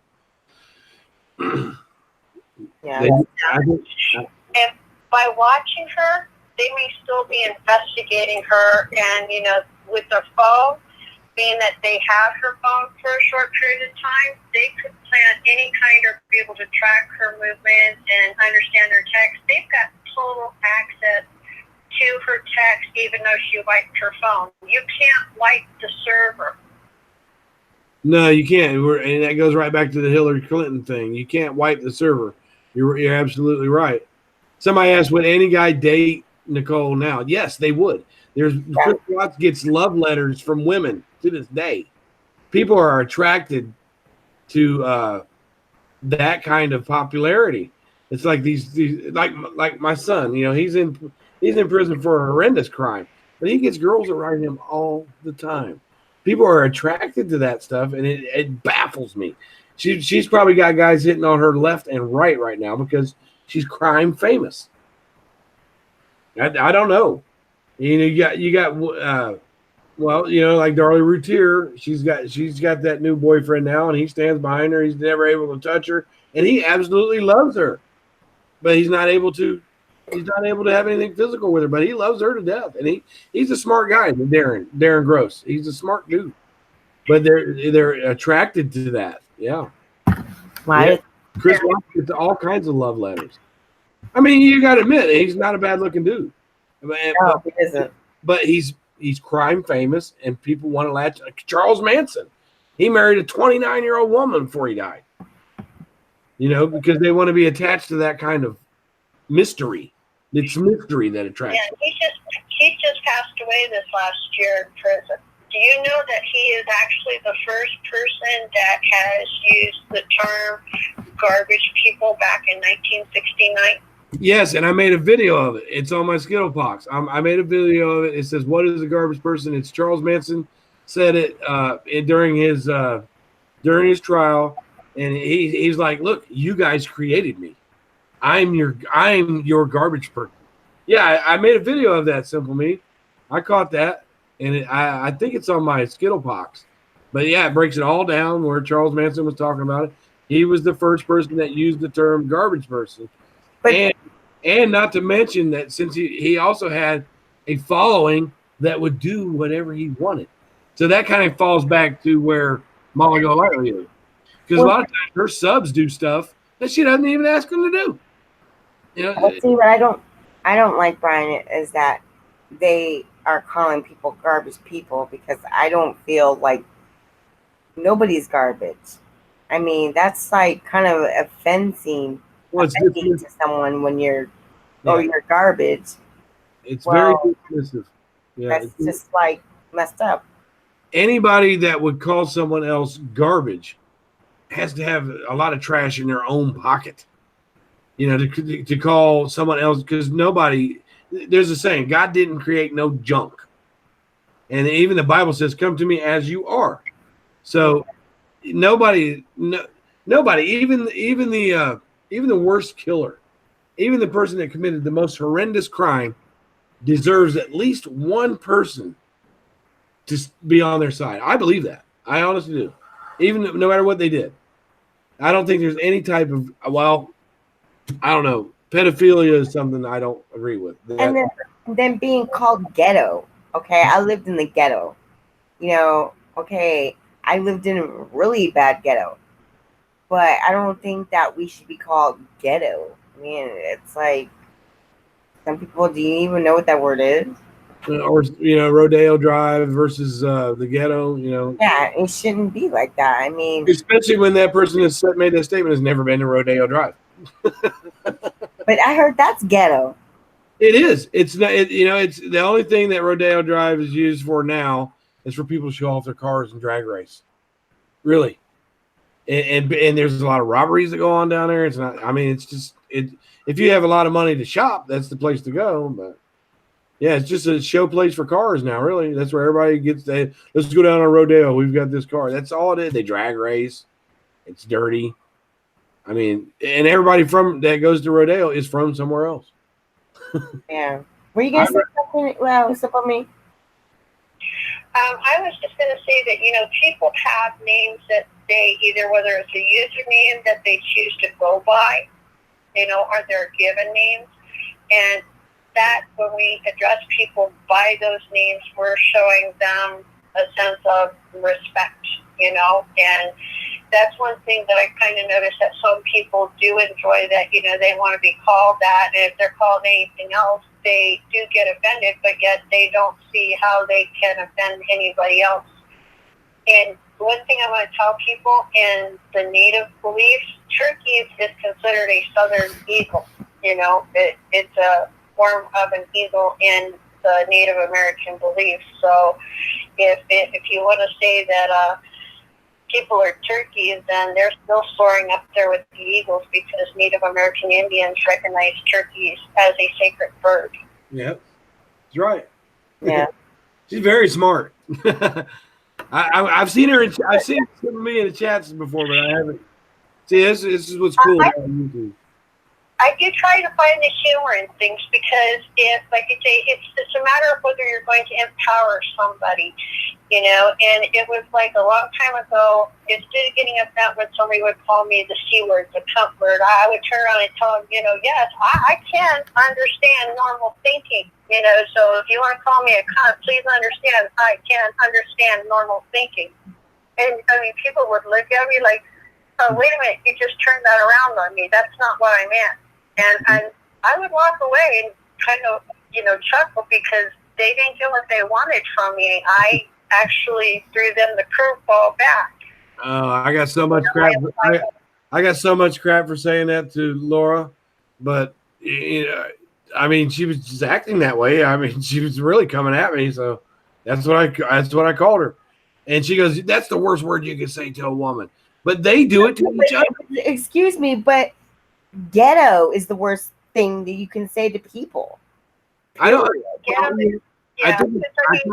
I was going to say, I think it's kind of sexist for any female to think that if they're going to shout insults at a man, that there's a one word that he can't say to her. He can't say that because she's a female. I think that's incorrect. I grew up in a time where where females fought for equal rights, and they fought hard for it, and they got them. So if you're going to call me a moron, don't get mad at me if I call you a cunt. Don't say, "Oh, Bryan, you should never say that to a woman." Why not? Tell me why not. Now, I should never walk up to a woman that isn't arguing with me and say, "Hey, you're a cunt." That's wrong. But if she's picking at me and I say that, if we're having a battle of words, I want to hit you with a bat. Don't throw, like I always say, Laura came in here throwing darts at me, and I threw a spear at her in return, and everybody was giving me crap because I said that word to her. Well, look at her. She's the one that says all this stuff about other people, but then but she doesn't even own up to what she does. It's like, okay, I'm gonna go over here and say what I don't like about this person or that person. But in reality, you're not looking at yourself, that you're also guilty of doing it. Well, they call each other cunts. If a man shouldn't say that to a woman, then a woman should never say that to another woman either. Exactly. And I was just having a battle of words with her. I really don't think that she is that. She can be. And what I'm seeing of her now, I mean, I'm really disappointed. But for somebody to be, that's sexist to tell me that I can't call you a cunt when you're throwing all kinds of names at me and bullying me. And then I say, she goes, "Bryan, you're a fucking moron." I said, "Well, I think you're a fucking cunt." And she goes, "Oh, You're showing your true colors now. Well, you've been picking on me for 2 days, lady. I mean, that is my true colors. If you pick at me and pick at me, if you keep poking me, you're going to get a reaction. I mean, but what I feel is like, she doesn't like it, but then it's okay for her to do it to other people. So that doesn't make any sense. yeah, double standards. You can dish out, but you sure can't take it. I'm gonna tell you, before she got hooked up with this certain person, I never saw her act this way. Never. No, she was not like that, because I remember a few months back she wasn't like that. She wasn't, and she was just really cool to hang out with, and she was never. If somebody picked on her, she would go at him. But no, but she is seeing that this drama sells. It works. And she has made it perfectly clear that she wants to make a living off of YouTube. And this is her making a living. I mean, and it's sad to see it because I know she's not really this hateful of a person. I really do know that. It's just developed over the last couple months with her. And it's very upsetting to me to see somebody, that I consider a friend acting that way. And there's not a thing I can do about it. Nothing. So, I understand what yeah, I accepted her channel before she started doing lives. I enjoyed her lives before she started doing lives. And at first, her lives weren't really bad. She did her life coaching, and then all of a sudden, there was that change of everything, and it's just not in the crime community. I've noticed one thing is throughout the whole platform of YouTube. It's in the gaming community, it's in the recovery community, it's in the crafting community, it's in the DIY community. Yep. It is just something that is spreading like the plague. Like a virus. I understand what you guys are saying, but still, I mean, it's wrong. Yeah, it's wrong to do. It's just getting to the point where, some people have left YouTube because of that. That's just, and they're their own creators, and that stuff should have never be going on. You know what I mean? It's like, yeah. Well, as far as Pink, she left for a while to take a break, but I talked to her for a while last night. She will be back with game nights. She's going to let it all cool down, and she's not going to pretend, not participate. I believe that Makeup Mobster will start doing her lives again. I'm pretty sure. I think her husband's really upset with her about what happened, so she's kind of leery of pissing him off. But yeah, it's pretty bad when people have to just pick up and leave YouTube because it's not a pleasant place for them anymore.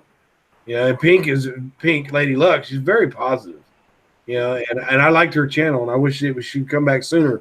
But she feels like she got picked on enough where she needs to back away from it, and that's what she's doing. But she'll be back. I talked to her for about an hour last night. She'll be back. She's doing well. That's good. And Makeup Monster, I'm not sure about. But you see what I'm saying? It should never be like that. I think everybody has their own talents, and not everybody is gonna have the best videos. Some people know how to edit better than other people, and some people are just still learning. But they shouldn't have to just close down their channel because this is going on, that's going on, this going on. It's not really fair to that person if they can't, express on what they came to YouTube for. Yeah, that's not what I signed up. Some people make a successful channel, and some people keep a small channel. And as creators of YouTube, everybody should be supportive because, like I say, if constructive criticism can be given in such a way that you're not talking down to somebody. Yeah. It can actually help them create their channel and make it grow. But, when people keep coming back and they just kind of keep poking at you, it's like poking the bear to see how much, until the point where, they get mad. And then that's when the debate is on, and it's no longer a debate. It becomes a struggle for power. Who should be the cruelest? Yeah. Who can be the most nastiest? Who can say the most hurtful things? And how far is it going to go before someone has the decency to put a stop to it? Yeah. And that's why we've got the 3 little dots up there that, before things get out of control, to block someone, to stop the comments, and like I say, if you have hurt someone and they mentioned that, that was hurtful or you hurt me, to say, I apologize, that was not my intent, I did not mean to offend anybody, and, remove it. And if you don't want to remove it, at least give that apology, and if it contains valuable information to somebody else, they should have that prerogative as a creator to leave that up. But I really don't see the support of a lot of YouTube channels from creators. It's more like, if your little channel, I can squash you. And one of the things that I heard is this magic button. And I did some research on this magic button. And this magic button is given to creators that reach 100,000 plus subscribers. And what it is that where they're allowed to ban another YouTube channel if it's a spamming channel or if it's a harassing, but YouTube follows up on it. And if they feel that was abused wrongfully, they reinstate the channel. Yeah.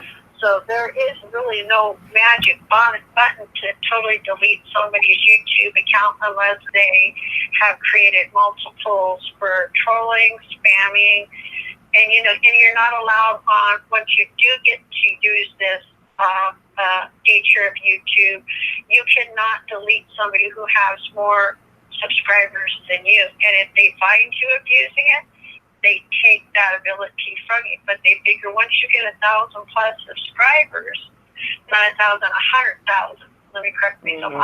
That you are part of a valuable platform. People look up to you. You've developed a good standing in the community, and so they're giving you the ability to trust people. And to decide if you've got somebody who's spamming their channel. Yeah. And then, like I say, YouTube actually does follow back up with the creator, and they find out, why did you do this, and was it valid? And if they don't find it valid, they reinstate the channel. Yeah, I heard of that. And Somebody said that Pink was live tonight. I just looked, and she was live 2 hours ago, so I'm glad she came back. But like I was saying, it shouldn't be either about, and just because us YouTubers are small channels, it shouldn't just be all about subs. We're here for our own creation and what we came here for. Yeah, mine's not all about subs, but I like it when people like what I do, and I like-minded people. But I don't promote my channel for subs. I never have. I did have another channel at one point though that was monetized, and I didn't use my face or my voice. I just did like product reviews, and it made a lot of money. But I just didn't do it. I understand what you're saying, Bryan, and I agree with you. And I know that you're not like that, but I feel like some people out there are. It matters about how much subs you have, and then they'll make a comment, and someone will say, "Oh, they only have this many subs. They're just a small town." No, it should not matter how many subs you have. Yeah, Marissa asked. She said on a live, she said, "You've been here for 10 years, and you only have like 3,500 subs." And I'm like, so. That's what I want. I mean, I want quality people. I don't promote my channel. I don't say, come look at me. People usually find it, and if they like what I'm doing or saying, they sub to me. That's what I want. That's what I'd rather have. I'm not in competition. And a lot of them are in competition with each other. I'm just not. I don't feel like I'm in competition, but I do put the word out there because, I do talk about, certain matters. Maybe not so much YouTube drama. I'm not into that. Nah. And I'm more into just helping people, and I really want to help people tonight about dealing with bullying because I know that it's hard for all of us here on the platform. Yeah. It's hard for me to see this going on both sides, even with the people that we think that are perpetrating it. There's still people, and I have a little bit of care and concern for Molly, a lot of care and concern for Laura. I really feel for Marianne and Makeup Mobster and Pink. And I just hate to see it because there's not a fucking thing I can do about it. That's what makes me upset. There's nothing I can do about it. And I wish I could just protect everybody. But if you try to protect everybody or stand up for somebody, you are going to be a target. And I don't want to be a target. I can't handle it. all you can do is protect the person as a creator. Remind people that they are a creator, and that's you're just protecting the word creator. Yeah, I agree with Because that. everybody's idea of creating is differently, and that's where I say, if people stop and look, sometimes people have a hard time defining what their channel is going to be about. Mm-hmm. And, it may take some time to actually develop it, and they may stumble some. And if people approach them in the right mindset, that can help guide them. And, some people sit there and they go through all the YouTube schooling channels and some of that, and some people just don't have the ability. You can think this all up and say, I'm going to make this wonderful life.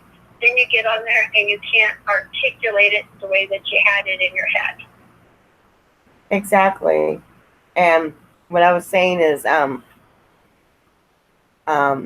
same thing. I mean, a lot of us, like I was saying, can do the videos, and I'm still learning the editing. I mean, I'm not good at it. It just depends on your talents. But, it goes back to everybody just needs to support everybody. And I know that's not going to happen. But everybody's creative, and like I said, it should not always be about subs. Subs come in time, from what I understand. It's not an overnight thing. They come in time. It takes some time sometimes, and learning to edit and finding the right editing. And, it's like I moved everything around and everything was working fine. I could get on Google Chat the other night. You guys both saw that. And then tonight, Yeah. it's corrupt. For some reason, I could not get into it. And I moved everything from one room to another room. And it was like, what a catastrophe, Go figure. That's the way it usually goes, But when I don't edit any of my videos, I do it on my phone. I haven't been doing it on my computer because I'm still healing from my surgery.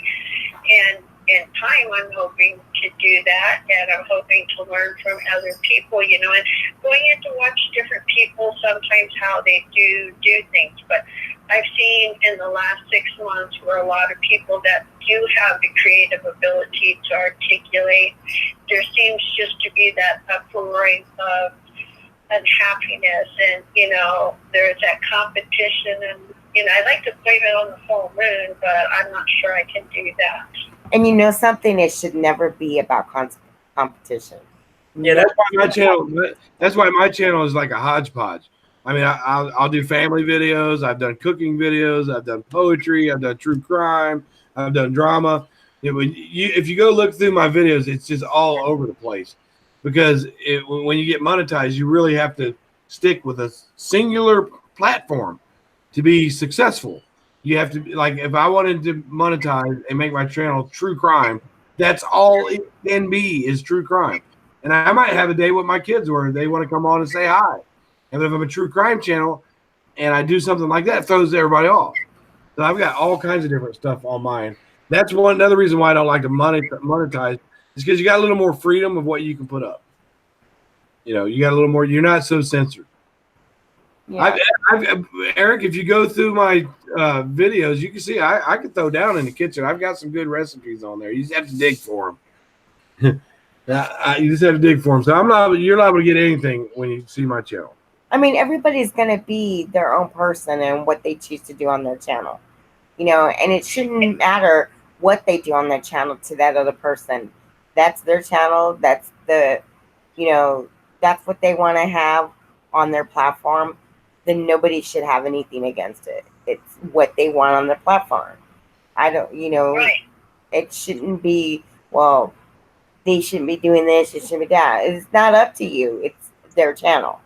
You know what I mean? And here's another thing that a lot of people don't realize, and I've noticed in a lot of the live chats, is whether they donate or not. So if you don't watch the live chat, you watch it later, and whether you're actually reading the chat or just watching it, you are supporting them as a YouTube. They've got their ads, they've got, they're still receiving that monetization, because there's the ad at the beginning and there's the ads. And from what I understand, and please correct me if I'm wrong, Bryan, if you watch only part of the ad and you still skip it, they still get that Yeah, they'll get the click. for that ad. If you click on the ad, and you watch part of it, yeah, they'll still get the. Yet if you don't hit skip, it's the skip. The skip ad doesn't pay. Yes. But they still get paid for it, even if you click out of it. That's what I heard. Yeah. If you click on an ad and you look at it for just a couple seconds, it counts as a whole click. Supporting a YouTube channel, and I've even kind of noticed where people put an importance on Patreon, and it's like, well, I'm supporting your channel by watching it. I just don't want to pay for Patreon, and that seems like it has come across, that's a whole different society, and you get privy to another part of my life or what have you, and it's like, okay, well, I don't have that much time to invest in social media, and if I am listening to social media, I'm usually listening to it while I do something else, or, at night if I'm in pain and I wake up, it's a distraction, because they do teach you to distract yourself. And sometimes, like the night I tuned in and you were doing your live one and everybody was laughing, that was a great distraction. Yeah, so it was. you do find good live ones during the night where people are being, either there's calm, soothing ones, there's ones where people are laughing, then there's the music ones, there's the parody ones. It has so much to offer that there are the good sides, and if a channel is monetized and you're not there during the live, I think the YouTuber profits more when they leave it up and they do get the ads. Now, if they get demonetized, not every ad's going to demonetize them. So, Well, I think some people. I think on demonetized, how they get demonetized is that they add something that's copyright. Well, yeah, they don't like your reviews. You got to watch what you're doing. Like if you're monetizing your true crime and you want to use a media clip about the crime that you're talking about, sometimes that's a copyright thing and you can't use it because you're monetized, or they'll demonetize your video. I just can't handle watching one that's monetized every 5 minutes. It's bad enough to watch TV and watch 10 minutes of TV and have to watch about 10 minutes of Commercials. And the people that are monetized, they can place those little dots, those ads, they can place them wherever they want. And when I see a channel that's got all those dots across their video, I just move on. I'm not going to watch what they're doing. Either. I have no desire, because I don't have time to keep pulling my phone out and skipping through it. Me, I just go, I just fast forward it. Yeah, I don't like that. The best part. It shows how greedy people are when they put all those dots in there like that. That's annoying. And it's annoying. I think YouTube should kind of limit that, because, like you say, every 4 or 5 minutes there's an ad, and it's like, right in the middle of something and you're trying to hold the thought of what they're saying, and especially if you find it an interesting subject, and everybody's caught up at all hours, the world and it broadcasts differently. So, a lot of people make a big deal about, monetizing, and that you need to watch it. Well, if you didn't watch the live, then you're going to pay out the yin-yang by, excuse the expression, the yin-yang, I'm trying to be polite, by watching it and having to go through all these ads and then trying to remember what I said before the ads. And it's like, okay, I got lost somewhere, and that's where I go and find a video that doesn't have all the ads. Right. Yeah. Right. Well, I want to work on this thing with Frankie, and I want to get myself something to eat, and I think I'm gonna jump off of here. And but I'll tell you what, it's been interesting. We don't have that many viewers right now, but if we promote this video and put it out there, we get a lot of views. There's a lot of good information in here. It's really nice to meet Simple Me like this, because I've seen her type before. I just didn't know she was this wise of a person, and I like that. So. Now she has a wrench. I give her a wrench. Good. The bad thing about me having a wrench, though, is that you do a lot of your lives on the in the daytime, and I'm gone. But if I'm here at night and I see you on, I'll come through. And I'm usually on at night if I do a lot, because I work. You know what? I got you mixed. I got you mixed up with Cece. She does hers during the day.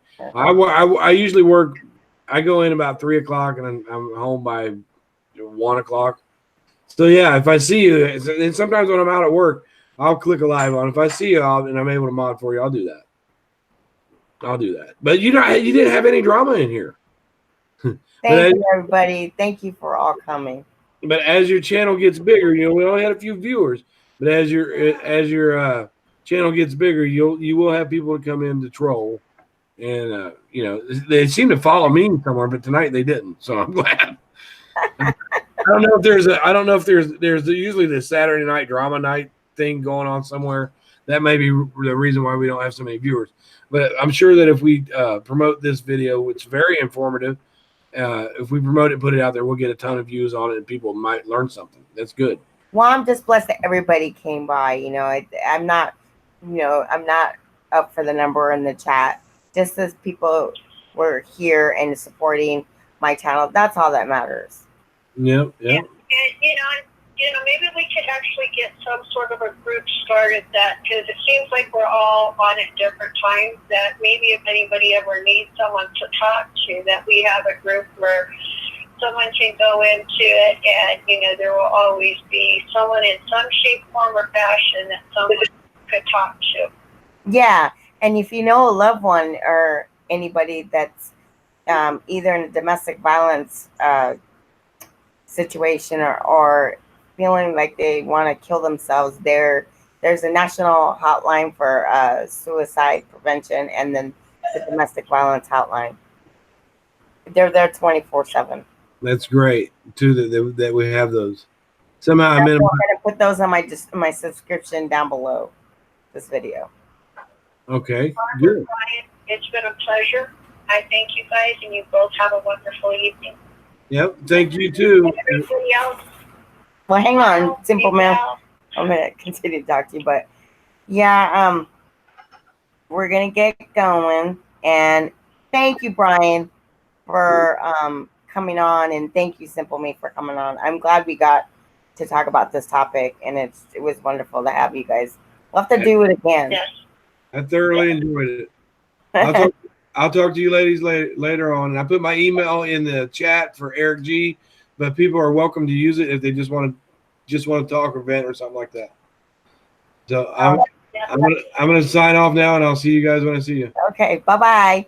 All right, good night, everybody. Bye-bye.